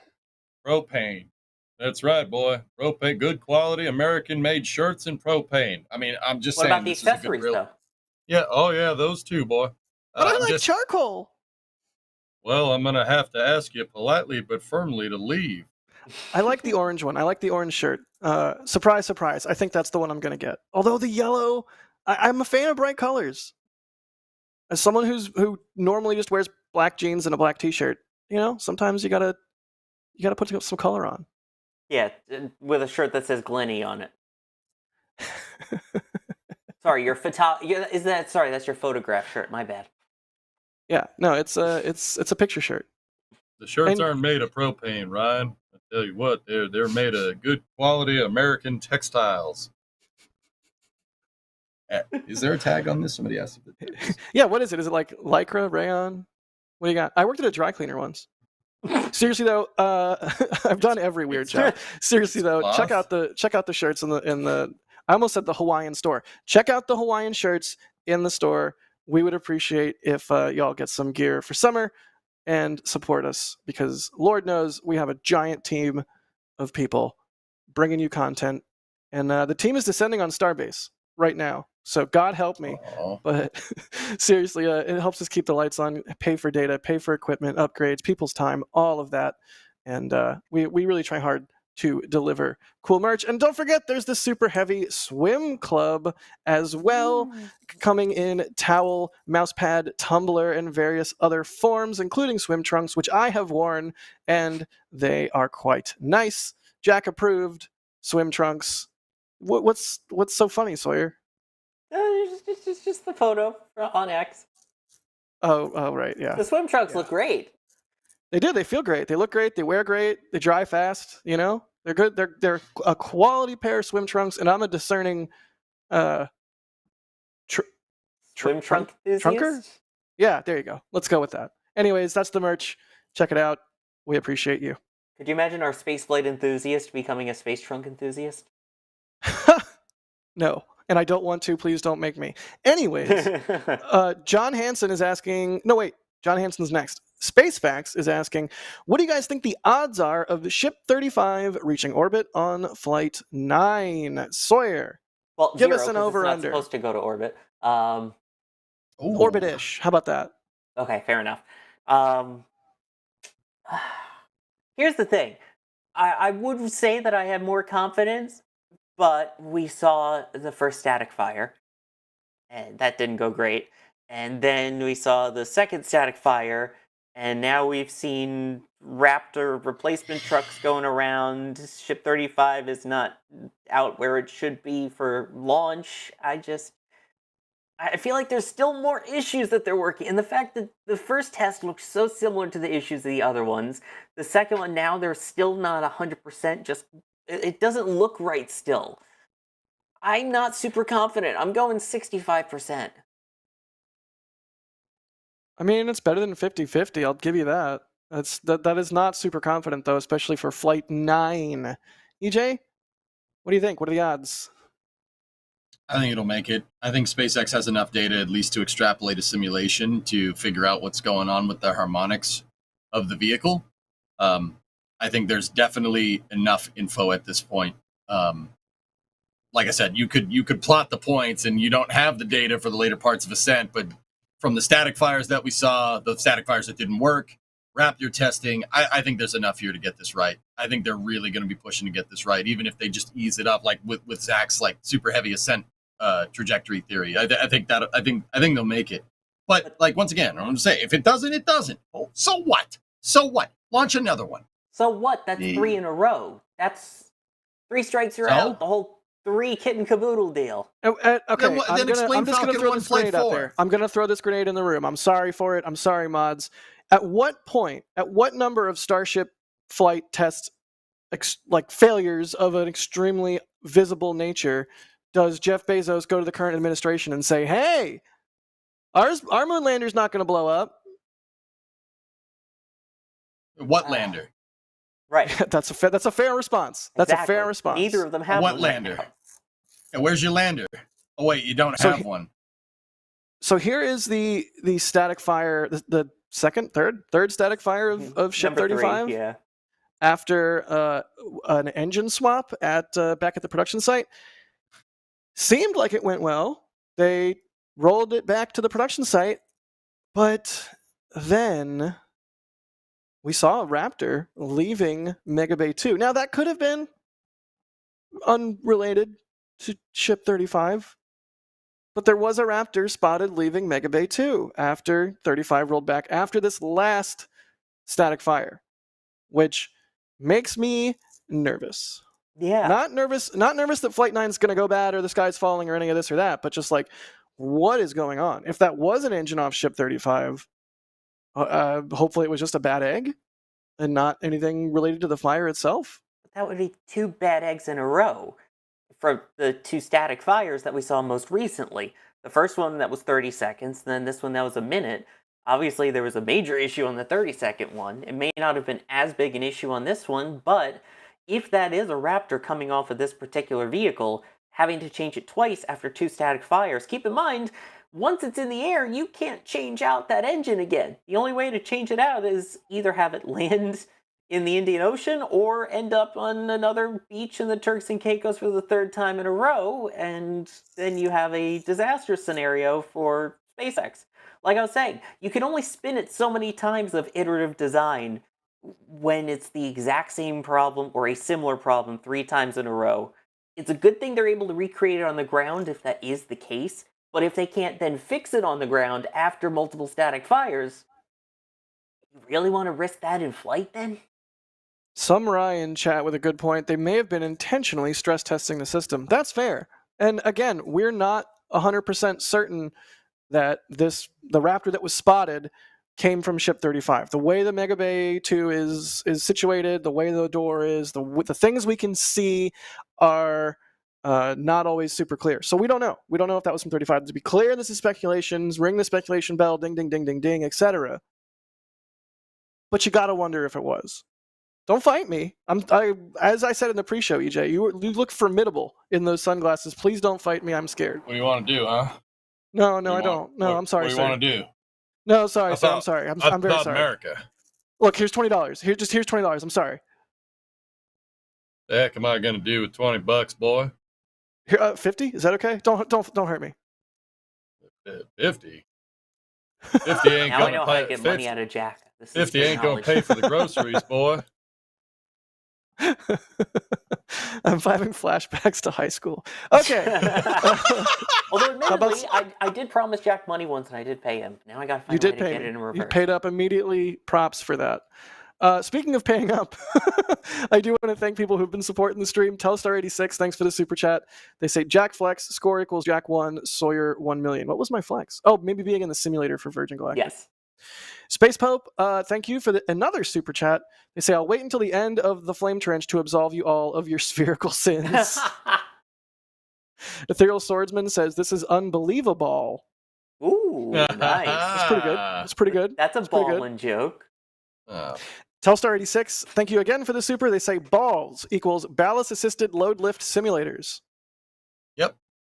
Yep. There's your backronym. I dig it. Is that Solid. a backronym? That is a backronym, correct. I can't believe you've never heard of that, Sawyer. Yeah, me either, dude. No, it's like a time my never. roommate had never heard of the word bilge. I was like, how do you not know what a bilge is? Wait, who doesn't know what a bilge is? My roommate. Let's not throw him under the bus any more than I already did. Ash, thank you for gifting 5 Red Team memberships. Hi, Alec. Steve Kalovic, thank you for the support. They say, makes no sense or dollars that they won't catch to evaluate the second flight. Isn't reusability the desired outcome? Yeah, but part of the way of getting to reusability is stress testing the system, if that's what they even are going to do. Sawyer, Maybe they just- I got a question for you, if you don't mind. Oh? You know, you saying 1, 2, 3 strikes, you're out. What do you think about Falcon 1? What's Falcon 1? It failed 3 times in a row. And look at what came of that. I mean, here's the thing, though. How much of that money was involved because of grants, because of federal loans, federal money, projects that they have with the federal government, any of that? How much at the time was Falcon 1 have any government input in it? I don't understand how that's relevant. I mean, it would be not much. Elon funded the entirety of like Falcon 1 program out of pocket, Right. if I'm remembering correctly. That's what I mean. The only reason that they did a Flight 4 was because Elon scrounged up enough money for a 4th flight. That program should have been dead, technically, on its 3rd try. Now we're in a different story here. We're talking about the fact that they have the HLS contract. They have contracts to use Starship for DoD flights. They have big money contracts now that they must use Starship for here coming up. I think you could be a little more lenient when everything is coming out of your own pocket. But when you're using other money, other people's money, federal money, money that will eventually be used to allow Starship to fly these highly coveted payloads, you have to take a different look at it. Again, that's the point where you can only shout iterative design for so many times before all of these other paying customers who want to eventually use Starship have to go, this is not going to work. We don't feel comfortable launching any of our stuff yet if this is how you're going to keep going with this current block of the ship. So what's your solution to this problem? It's either you make it work on this flight or you redesign. Wouldn't redesign, like, I mean, wouldn't rebaselining the ship design cost the taxpayer more money and their stakeholders more money that are invested? Wouldn't it cost them more? How far along are they right now on a Block 3? But they're in the works on a Block 3. Whatever the case is, if you try the same thing with the same exact vehicle 3 times in a row, and it doesn't work, at what point do you stop saying this is iterative design and start saying there is a problem with the design? I mean, it really depends. It depends on your failure modes. We don't know for sure if 7 and 8 had the same problem. Yeah, that is good to point out. We don't like they were around similar times. They appeared similar. They were both seemingly the result of a harmonic resonance. We don't know. Right, we're waiting for the official one still from Flight 8. We have the official from Flight 7, but we're waiting for Flight 8. Because again, for the changes that they've made to Flight 8, for the FAA documentation, they just submitted their report 2 days ago. So it's going to be a little bit before we see exactly what. But you get what I'm saying here. And that's one where, I mean, it's going to result, I feel like, in a multi-month stand down and a reevaluation at that point. It's not like it's just Elon can slap more money at it and say, okay, we're good to go. when you have these contracts that are upcoming and deadlines that are upcoming, you can't just keep throwing money at the problem and say eventually we'll get it right. I mean, I think Uh, you kind I of can, would- but I would, it's I would, it's I mean, it's not a good look optically. Right. Like it's either way, it's not a good look. Not in the way And that we used to be able to, let's say. Not in the way that they did for Falcon 1. Not in the way that they did for early Falcon 9. It's a whole totally different ball game, I feel like, now in 2025. And that's not the way that you're going to be able to get away with doing it.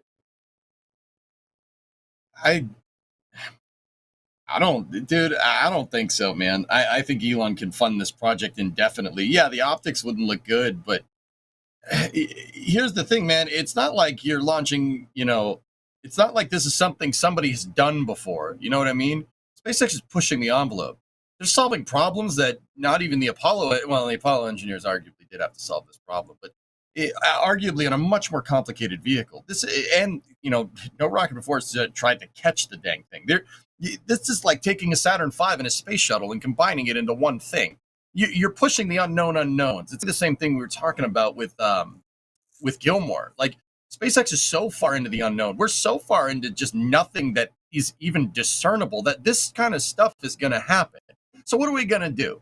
The second the going gets tough, the second we try to push the envelope, we're going to sit there and worry about the damn optics. Oh, this doesn't look good. Or are we going to go sit there? We're going to try to fix this damn problem. Go ahead, sir. They're going to go in and fix it, obviously. I get that. But I feel like at this point it's a different story. If it's the first time you do it, sure. If it's the second time you do it, sure. By the third time you're still doing it in a similar phase of flight or with a similar vehicle, at what point do you say that's a problem and that we need to stop and look at this further rather than just keep iterative testing every month or two? I mean, it's a fair question. I do think when you have a number of Starship prototypes built, I mean, and you do have a new version coming down the pipe, to a certain extent, send it and gather what data you can after doing as much as you can on the ground to hopefully mitigate the issue. But there's just some things, as you guys know, that you just can't test for other than in flight. And, again, I don't personally think that if Flight 9 goes badly for the ship, that it's the end of the world or the sky's falling or SpaceX is going to go under or anything like that. It's just, how long and painful is the road to Mars? Is it paved with cobblestones or is it paved with shards of glass in some areas? It's paved with nothing, dude. It's paved with nothing. That's what I'm trying to tell you. This is nothing. We are pushing the boundaries. This is not like everything up until this point that we've engineered, like rockets that we've engineered since the Apollo program has been doing stuff that the Apollo program already laid the groundwork for. All right. Digital flight computers, right. Stage combustion cycles. Stage combustion cycle was the shuttle. Fly-by-wire, exactly. You are getting into uncharted territory. We are back on the forefront of exploration here. And guess I agree. what? I'm just Stuff's saying going to go wrong, man. We're paving the road to Mars right now, and how difficult is that going to be? I think we all want it to be in a relatively easy road, and maybe not a lot of people are expecting some of the difficulties to come. Speaking of people, I think we have Alex here to yell at us. Alex, are you going to yell at us? Are you here? I was just thinking of different perspectives here, I guess. Call it middle of the road, I guess. You guys were talking about, when is it enough, right? And I kept thinking of when Tim did the one of the many different tours with Elon, and Elon talked about his algorithm for optimizing and getting engineering stuff and everything. And he talks about, simplifying things, eliminating parts, and optimizing. But one of the other steps as well is don't dig your own grave. Like, if you're trying something and it keeps failing, or it doesn't succeed, or doesn't, get optimized, it doesn't get to the goal that you're trying to get to, like, just stop and reconsider what you're doing, right? Like, one of those things is part of his own algorithm. No, yeah, EJ, I'm looking at you, but it's true. Like, he's talking about one of these things, for example, at Tesla, where they were going through a different phase, and then they were like, what, let's just go to this other thing. Like, I don't recall the exact story that he talked about that, but he mentioned that one of the steps is precisely don't dig your own grave. If you're trying something and it's not going well, just stop. You need a point where you need to reconsider where you're going. Now, does this mean that they need to completely scrap all of this? No. I'm not talking about that, right? I'm just talking about, the part of what are you saying, Jack? You're muted here, by the way, so I'm not able to listen to you. Just continue. It was a dumb joke. Well, whatever. What I'm trying to get to is that yes, we're gonna see a lot of these hardships, right? And that's a pun, I guess. Unintended, but it's a pun. And Ships. we've seen this for like the last 6 years since we saw that water tower looking Starhopper, and we're gonna see it again in the future. And this is the road to making Starship what it is. And if they're gonna get to that point in where they're gonna have to stop a little bit and reconsider themselves. Like, I'm saying this as a middle of the road kind of thing of what you guys were saying, that it is true that we're gonna live through this all the time in the future, but also at the same time, there's a point where you really need to stop and be like, okay, let's reconsider. Like, there is a limit. I don't think the whole part of, well, but they have money and it's Elon. Yeah, but Elon himself also has on his own, algorithm kind of thing of let's reconsider stuff. And I feel like that's probably gonna be that's probably gonna be the driver in the future as we see more of these issues. There's gonna be a lot of complicated stuff in the future with, in-orbit refueling, landing on Mars, landing on the moon. Like, there's gonna be so many other challenges that Starship needs to tackle. So, like, just expect more of this. We had this as well on the early flights with, the ice clogs, right? Like, and the ice clogs. We had it on the ship landings, on the low altitude flight tests. We've seen it over and over. Like, suffice to say, it's far from the last time that we will see a RUD of some kind as part of the Starship program. Like, and it's not. I agree. Not the end of the world. Also, at a certain point, you probably do want to take a step back and not just keep sending things into the Gulf. There you go. Speaking of sending things into the Gulf, as part of the updates that we got, what was this part of the updated final environmental assessment, or is this the launch license? I think Jay's about to bring it up here. They updated the launch license to include the environmental assessment. So now on the books, you have 25 launches from Boca Chica and stuff. But we also did get a NOTAM as well. There's a change in the NOTAMs for this flight. Basically, in case something goes wrong. Does this change how we perceive ships' probability of success? Because these additions are because of what happened on the last two flights, how they had those debris response areas they had to activate. Now it seems like they're kind of like building that in a little bit. Not that they weren't built in before, but there's a NOTAM. Anyway, does this make you nervous? No. Sawyer? No, not at all. I wouldn't say nervous, but it's very interesting that they have it there just in case. I think it's one of those where it's kind of like the curse of our patches. If it's there, it won't happen. If it's not there, it will happen. So now that there is a NOTAM for Turks and Caicos, it'll be fine. Yeah, of course. It's like when you have a tech issue and you call someone over to observe the thing going wrong, and they're like, "Yeah, show me," and you do it, and it doesn't go wrong, and you're like, "Cool, it's fixed," just because someone was watching. That's totally a thing. The new NOTAM projections. Thank you, Ryan, for this in the back channel. Over 175 flights impacted. 99% impacted flights are international routes. Average expected delay 40 minutes to 2 hours. General aviation ops similarly impacted. At least 70 airways impacted. Providenciales? Providenciales, amigo. Thank you. Providential. Forced to close for the entire launch window, but that is a small airport. That's the Turks and Caicos primary airport.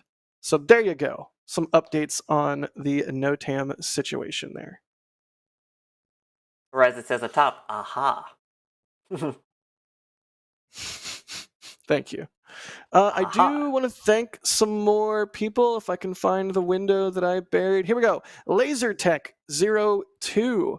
Thank you for gifting 10 Red Team memberships. Med B becoming a Red Team member. Smile with a super chat saying, is it true one of the middle 3 engines on Booster 14 will shut down while landing to simulate an engine out scenario? Who knows? I We'll heard something know- about that, but I don't know if it's official. I have no idea where that came from. Right. We'll know when SpaceX tells us, probably during the launch stream. Yep.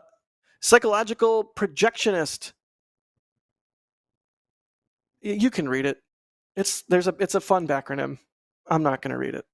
Test Ninja inertia calibrated Decimator. base. Pew, pew, pew. So EJ said the next booster version coming down the pipe. One could say it's coming down the tuber. Eh? The down Come on, Ninja Decimator. You're better than that. The downcomer, yeah. No, man. Shoot, no. I believe you get your butt kicked saying something like that. Sounds like somebody's got a case of the Mondays. Drew Nar, thank you for the super chat. They say, at what point does SpaceX start launching satellite and move recovery and iteration to a secondary objective, or is development the priority? Yes. You can't launch the satellites if it doesn't make it into orbit. Right. Minor detail. And you can't launch, I mean, what are they? They've launched like 1,000 Starlinks already just this year, and it's not even 1,000 this half year. over yet. Like, you can't do that without reuse of the ship.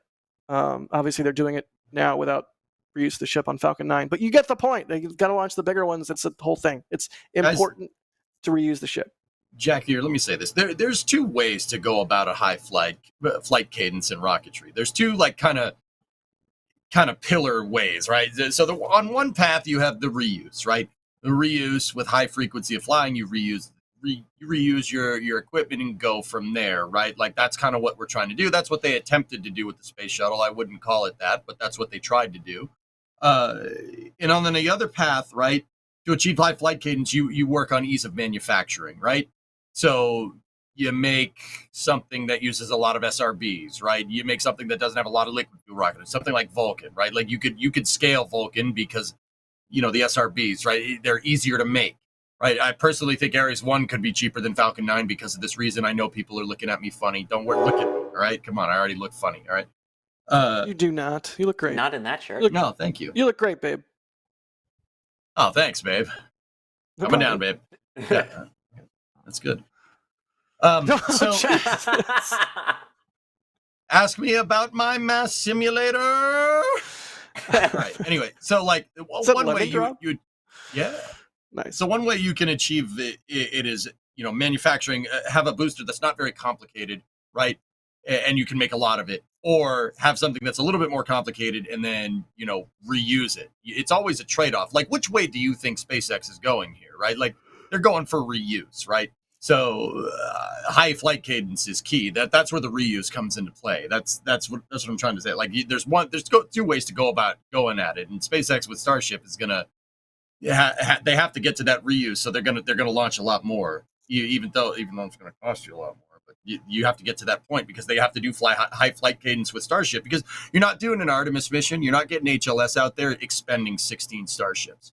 So expend them now, right? So you don't have to do that later. It's always it's important to understand like that. There's 2 ways to go about high flight rate, and with Starship, like that the first one, the reuse way, is probably the one that makes the most sense. Right. Man, this footage is so cool. Yeah, I'm kind of almost lost my train of thought there. I'm like, hey. Very The well only edited. reason we can use or have footage like this and acquire footage like this is Here because we of go. everybody's continuing support. Here Like he comes. Roy Tyson. Thank you. They say, why is Jack wearing a sweater on the beach? That's hilarious. Ethereal Swordsman, thank you for the super chat. They say it's worth noting that there's almost certainly relatively simple fixes. They just have to be built in from the start. So any ships that were made before the fails can't so easily be fixed. That's a fair point. I don't envy the workers that have to climb in the tanks and retroactively install some sort of doohickey to do a thing. I think that's the reason why we're seeing mitigations. That's the reason why we're seeing fire suppression systems in the attic, right? That is the reason why you're seeing all these mitigations. SpaceX doesn't do mitigations like this. The only time they do something like this is when they're waiting for the fix to come down the proverbial assembly line. Oh, heck yeah. Max Q, did you see that? Yeah. Oh, geez, that Jack Yeah, Beyer guy yeah, should really baby. clean his sensors sometimes. Man, what a whoever clown. edited this video, by the way, did a fantastic job. They should really get did. They tons did of praise and follow on X. Although, is that log footage that wasn't colored? I don't know. Maybe they shouldn't get praise and follow. Dang. No, everything was color. Everything had a LUT on it. I'm just giving you a hard time. You got- It is a great. You got It is a tire great marks edit. on your back, Sawyer, or something? Like, that's where the bus ran you over. Yeah, seriously, I feel the tire tracks on me, and they're not my own tire tracks. B1062, thank you for the support. They say there's a reason an entire saying is ad astra per. I thought it was Aspera. Yeah, ad astra per Rough Aspera road to the stars through hardships. Absolutely. I mean, yeah, it's not easy. If it was, everyone would be doing it. We'd already be on the moon. Roseanne Devasto, thanks again. Ethereal Swordsman, thanks again. They say, I feel like this should be established. What's being said isn't the termination of Starship as a vehicle, but simply a pause to reevaluate the current design for fundamental design flaws. I mean, I think that's what we've been seeing over the last couple months. If they have an oopsie or an uh-oh, as we say in the aerospace industry, on the next flight, yeah, maybe it'll happen again for more months. See, I disagree with that, dude. I think stopping is a bad idea. Stopping kills all your momentum that you have, and that can screw your program. Look at what it did to the shuttle program. Yeah. That's what I'm saying. fair. I'm saying it's not a good idea. Don't stop. The Apollo program didn't stop. Dude, Apollo 6 was objectively a failure. And then they put people on the next flight. And they came up with a mitigation solution, but they didn't lose momentum. I mean, I always tell people... They did after Apollo 1. Yeah, I was going to say, we're talking two totally different ballgames here of uncrewed versus crewed flight also. What? Man, look at that booster haul the mail. God, I'm so hyped for Flight 9. I can't wait to see this again. I feel like you can go a little bit faster and be a little more reckless when you are talking about something that does not have people on it. We had a 2.5-year gap for Space Shuttle for a reason, because it turned out it was an extremely unsafe vehicle, and it was still should have all been in, still early testing fit, whatever you want to say about that. And yes, everything slowed down after that, but that was all in the name of safety. I get that. That was about lives of people. Same with your kind of what you're saying there towards Apollo 1, same deal. Apollo 6, uncrewed, you can get away with going for that extra force. Starship, Flight 7 to Flight 8, same deal. Uncrewed, you can get away with it. So I think if you're going to do it, now is the time before you're worrying about crew rating, but I get what you're hinting at. Alex in our back channel posting a nice little blurb that I'm just going to read verbatim because I'm a trash person. Bill Gerstenmaier explained that Falcon 9's launch cadence increased somewhat along this way. Sometimes to go higher gear, the RPM goes down. This is all for EJ. And that's fine. Sometimes you got to slow down a bit to optimize things and then get even faster at the end of that. Alex says, I feel like SpaceX is fine with slowing down a bit temporarily if that means pushing harder later. Fair. I understand that, and Gerst certainly isn't wrong. I'm not one to argue with him. What I'm telling you guys is that this is not the right time to do that. Yeah, that's also totally a fair assessment. I'm not saying now is the right time. I'm saying maybe the right time is if they have a bad time on Flight 9. Maybe it is, maybe it isn't, but it's at least time to take stock and suck your teeth a little bit. Like, I don't know, maybe. Yeah, but if the Apollo program did this with the Saturn V, we never would have got to the moon by the end of the decade. You know what their solution was on the next flight on Apollo 8, the next flight after 6, if they couldn't figure out those pogo problems with the center engine on the second stage? The solution was shut it off. Shut it off in the middle of flight. Whatever.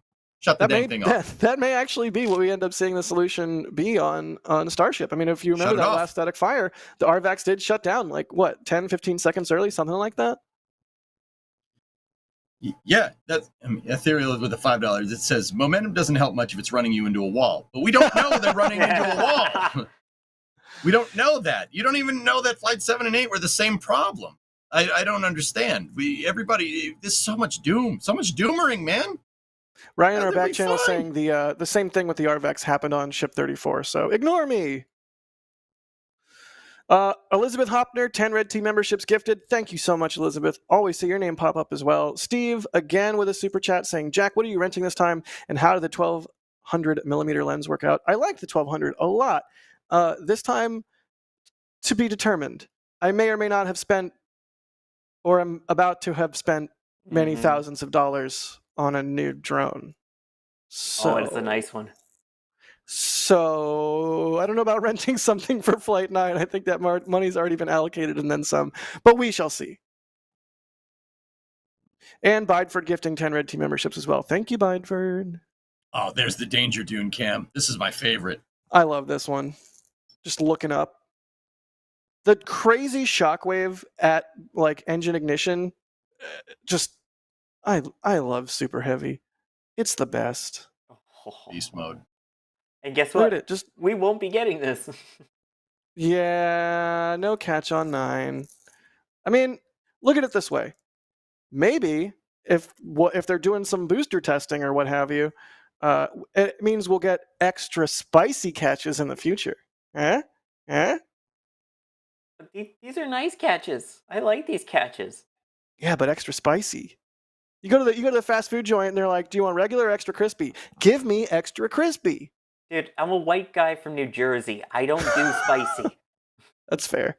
That's why you hate the good bagels. Okay. Whoa. Since when are bagels spicy? That came out of left field. You know, good bagels are spicy. That's all I'm saying. Let's do some more questions. How about we do more questions? God, look at the chopsticks take the weight. I'm so hyped for Flight 9. Also, I've had a lot of Red Bull. I don't care they're not going to catch. I'm just hyped to see this thing launch again. People in chat are saying I look like Boris the Animal from Men in Black 3. Yeah, I see it. Ooh, I can kind of see it. Yeah, I see it. Yeah, that's absolutely a thing. New Halloween costume unlocked. Yeah. I was saying, I forget who I was talking to. Maybe it was Anthony from Rocket Ranch. Maybe it was Gage. But we should dress up Leica as the acoustic testing seal for Halloween. Like we'll put a set of headphones on her. We'll like put her on a little plank of wood. I'll tease her with some treats so she looks extra sad. It'll be great. Then she'll get the treats. Don't worry. She'll get the treats. Okay, good. I was gonna say, God. Jake would disapprove. She heard me say the word. Leica treats. Oh, wait, Leica treats. Leica, you want to go for a walk? Don't do that. Stop it.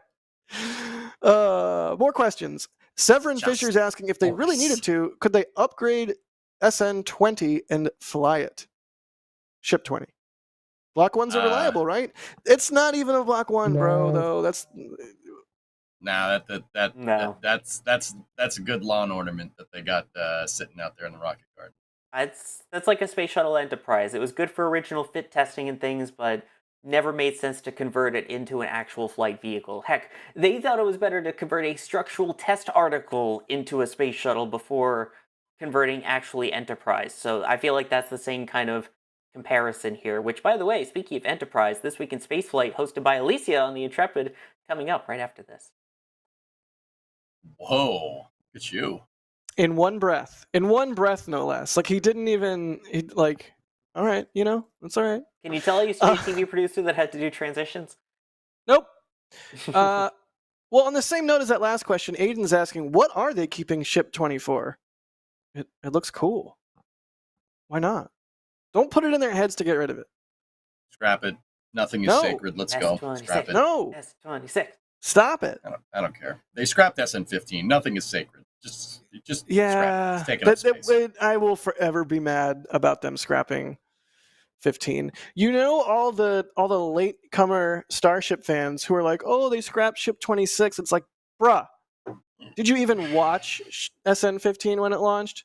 Were you even mad about them scrapping it? Really? We're going to have a whole group of people who are really mad about Ship 26 and not? Where's the SN15 fan club?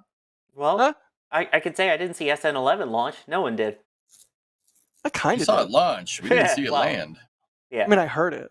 Yeah, exactly. We heard it land. Yeah. Hi, Alicia. Oh, Alicia's in chat. Awesome. Again, yes, we do have coming up next. This Week in Spaceflight coming up in like 10 minutes. And, if you want like actual news instead of us rambling about bagels and whatever else, then you should probably watch This Week in Spaceflight. Let's see. There were some gifted Red Team memberships in there, Jack. You should probably Elizabeth and Bideford. Did they just pop up? I don't see them in the panel yet. I will definitely hit them here shortly. I think. Wait, can we go full screen on EJ? Do we need to check the load spreaders? What's going It's right- on? it's Load right spreaders behind are me, just isn't it? hanging there. Chip QD arm. What's going It's on? right behind me, isn't it? I see the back channel talking about the ship QD arm. I just wanted to see it behind you there. What back channel? What's going on? I don't want to. Do it. Do it. Do it. Don't do it. Do it. Do it. Don't do it. Okay. We're Yeah. like the devils on each of his shoulder right now. Did I miss those 10 from Elizabeth? I hope I did not. And I see 10 gifted memberships from Bideford as well. I'm not seeing them in the panel. Either way, thank you, Elizabeth Hopner, and thank you, Bideford. I think it was more than that, but yes, very good. Also, Alicia coming in with the facts. Best bagels in New York City. Okay. Oh, we have Alicia here, right? Okay, Alicia. A bagel that is an everything bagel, but has jalapenos on top and some melted cheddar cheese. On top, Is not that- in. Yeah, on top. Is that a bagel? This is important. Oh my The God. silence is palpable. And now you see the 20-second delay. Farming on the fly, thank you for the support. Alec, thank you for the support as well. Grabbing the Flight 7 patch. They say, can't wait to see you guys up your coverage yet again. Rest up, y'all. Thank you. We're always trying. Farming on the fly again with a super chat. I deleted it. I'm a terrible person. It's gone. And it's gone. It's gone. It's all gone. And Marla becoming a Pad Rat member as well. Farming on the fly, I'm going to try and find that here shortly. Sorry, did I hear something else about the bagels and Space Pope? What did the... Oh no, what did the Space Space Bagel Pope do Pope? now? I don't know, Really Jay. needed What that did gap. Space Pope do now? Just popping it out and popping it back in again. These boy leg. It's on a bagel, so yes. You get it. You get the idea. Lisa, what are you doing? You broke my Here's a heart. friendly reminder, I and know I it think was this you. is a fair, educated guess. You broke my You know what heart. I always say? Bagel, bagel, bagel. Being from New York, you can't talk about the bagels like that. What the heck are you doing? When they ask me. Right, that's the thing, Alicia. If it's inside the bagel, you could put, cheddar and jalapenos and stuff inside of a bagel. Fine. She says it's a bagel. You can't claim that No. that is a bagel if She it says it's a also bagel. has jalapeno and cheddar cheese built into the top of the bagel itself. She says it sounds delicious. She Sounds says delicious. What it the heck is the matter with sounds you? The kids nowadays, they delicious. want to put everything on a bagel. So I don't want to put all the things on a bagel. What the heck's the matter? What are they doing on my They're crazy. bagels? What are Where's they doing to Christopher? my boy? They massacred my boy. They You're gonna massacred massacre my my bagel. boy. This is ridiculous. I'm going back to the Bing. Somebody get the. I tweeted a picture of it recently. We need Yes, we need thank Alicia you, to Kevin Michael 100. Reed. It's Nope. a fake bagel. A bagel. I like. It's a bagel. Alicia lives in New She's certified it as a bagel. What do you want, Sawyer? You're like, come on. What more can I do? EJ left. Come back. Thankfully, my We missed- my earpiece went out, and I can't hear a word you're saying. I'm glad. Yeah. Tim Hackley's asking, why is the booster transport stand can't back hear at the him launch either. site? Oh, that's why, because he was muted to us. I thought my earpiece went out. What the heck is this guy doing? I'm He's freaking really muted. good. I'm really good at this job. I'm like really. It's only episode 51. It's fine. I'm so competent. Thank you. Thank you, Alicia. That is perfectly put. That in itself is not a bagel. It is a bagel with something on it. So you can't call it a bagel, but you can You call said if it it's a baked bagel. into it, then yeah. If it's baked into it, then yeah. It's baked into it. It's baked into it. It's The a- cheese is melted. It's baked into it. She bagel says topped it's a with. bagel. It's a bagel. I disagree. There's a hard disagree. It's about tradition, all right? It's about to put the tradition in the damn bagel, All right. okay? Alicia, Let's. I will be on the Intrepid Thursday. We need to record something for social media and settle this once and for all. Hey, look. The ballast bags are up at the top of the tower, and it looks like the ship QD arm has been moved out? Question mark. Also, we have a question here from Tim that I was trying to say while muted. Why is the booster transport stand back at the launch site? Oh. Any guesses? I'm guessing that means that they're going to be moving the booster. Do we think that they're going to do a booster rollback? I mean, I mean, the transport stand rolled, if you'd missed it, from the production site, from the launch site back to the production site yesterday night. and then now they've moved it back to the launch site. So what's going on? What would they need to roll it back for? That's the thing. Why would they roll it back? Unless there's either a lengthier delay or there's something they need to work on? Hey, was that my favorite producer, Jay, talking in the back channel? No, I think that was Alex coming through a robotic. Oh, Hi. Right. Yeah, Oh, that was Alex. hey, Alex. You're still here? Go home. He went home. All right. So yeah, I don't know. Maybe they end up rolling the booster back. Maybe not. We'll see. And if something's going on with the ship, per our discussion earlier about the RVAC that was spotted leaving Mega Bay 2, if that was related to Ship 35, who knows? Maybe they have way more time now because they're going to do another static fire on the ship, and I can do more work on the booster. Speculation alarm, etc. Yeah, thank you, Sawyer. Somebody clip that for the love of God. I'm fine with it. I'm proud of my wee woos, okay? Do I have your permission to make that my alarm sound? You absolutely do. Okay, cool. Farming on the Fly wants to know how I'm getting a Mavic 4 Pro in the US. DM me. Facebook Marketplace. So when do we think Flight 9? I mean, it's kind of hard to guess, especially if they're about to roll back the booster, question mark? What do we think? There's a whole lot of dates on the NOTAMs. They have a bunch of backup dates. Do we think we see a flight this month still? Maybe first week of June? How pessimistic are we? I'm not Ryan Weber pessimistic, but still. Sorry, had to. Here's kind of what EJ, are you rolling your chair across the flats? Yes. I'm growing too. Here is next spaceflight. If you want to keep track of the launch readiness, sort of the check boxes that need to be checked ahead of Flight 9, then check out our very own next spaceflight. Also, there's a sweet app with sweet AR stuff. Yes, with launch trajectories powered by data from Flight Club is awesome. It really is awesome. But no, so you can see from the checklist here, because we need a checklist for this. Ship 35 at launch site. No. Regulatory approval. No. Road closure for flight. No. Confirmation for SpaceX. No. TFR. No. At least not for the USA. And vehicle stacked, obviously not. And we might have to uncheck Booster 14 at the launch site here shortly. So, yikes. I mean, here's my thought. So what the current NOTAMs are what? The 22nd to the the end of May, basically? Yep. I think it goes all the way till June 1. Okay, I think we're going to be pushing it close to that, if I had to guess. I mean, just the way that things are going, the fact the ship still isn't out yet, feel like if you don't go the 22nd or the 23rd, then you get into the holiday weekend and all of that too, so you got to add in the holidays. It's just, I don't know. I don't think we're going to see the 22nd. I hope not, because I'll be out of town, so I'm going to keep saying no, not the 22nd. We shall see. EJ, what do you think? When Flight 9? I think the NOTAMs that we saw posted are going to hold. I think they'll hold up. I'm saying like probably 21st, 22nd, 23rd, somewhere in there. All right. I'm going to wager the last week of May. Thank you, but I like it better my way. I'm going to say 29th just because I like the number 29. 29 is a good number. 27's better.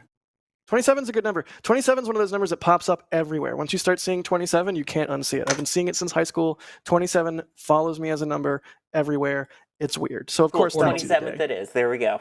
Yeah, right? It is really weird. But, yeah, you know what's not really weird is This Week in Spaceflight, which is premiering in a minute. And if you want the actual space news instead of us rambling from a very good presenter, that's Alicia, then be sure you check out that here in about a minute. But until then, I do want to thank our launch directors and flight engineers. the highest 2 levels of our membership program for supporting what we do. And part of the perk of being that level of member is getting your name at the end of the trench. So there you go. Thanks, launch directors. Thank you, flight engineers. We appreciate you so much. Whether you're supporting us as part of the membership program, whether it's $1, $5, or a whole bunch more like these folks, we appreciate you. And again, it doesn't have to be a monetary thing. You can just hit the like button and subscribe, and you can watch Twist here in about 20 seconds. EJ, thank you for being on. Hey, thank you very much for having me. I appreciate it. Guys, I stream on Twitch, twitch.tv/EJ_SA. I'm there Monday through Friday. Yeah, I know being on here is a privilege, and I try to bring the fun, and I try to bring the good conversations on. So thank you very much for having me. I do appreciate it. And back to you, Andy. Sawyer, thanks for being on, buddy. Always a pleasure. You know I love my Flame Trench crew. I love my fleeps, my Flame Trench peeps. Fleeps. I love my fleeps, everybody. We have to end. We can't riff on this, but I want to so bad. I'm Jack Byer for NSF. Thank you to Jay for operating the stream. What is that? Let's go watch Twist.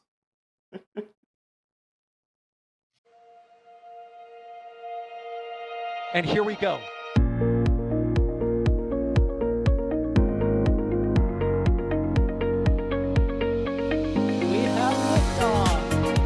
Propulsion continues to be nominal. R68 chamber pressure looks good. Following up. Roger, Atlantic. Water towers fly! Yes! Echo down to nominal. Flighting downside FD off. Say again, FD off. Off. It's orange! 145! Oh my god! Oh my god! Decollage. Put that in the big bag, you know. 343 unfolds to go. Indeed. We rise together back to the moon and beyond. If the methane would be igniting the flare, correct? Yikes. You good? Sure. We don't need any more of these.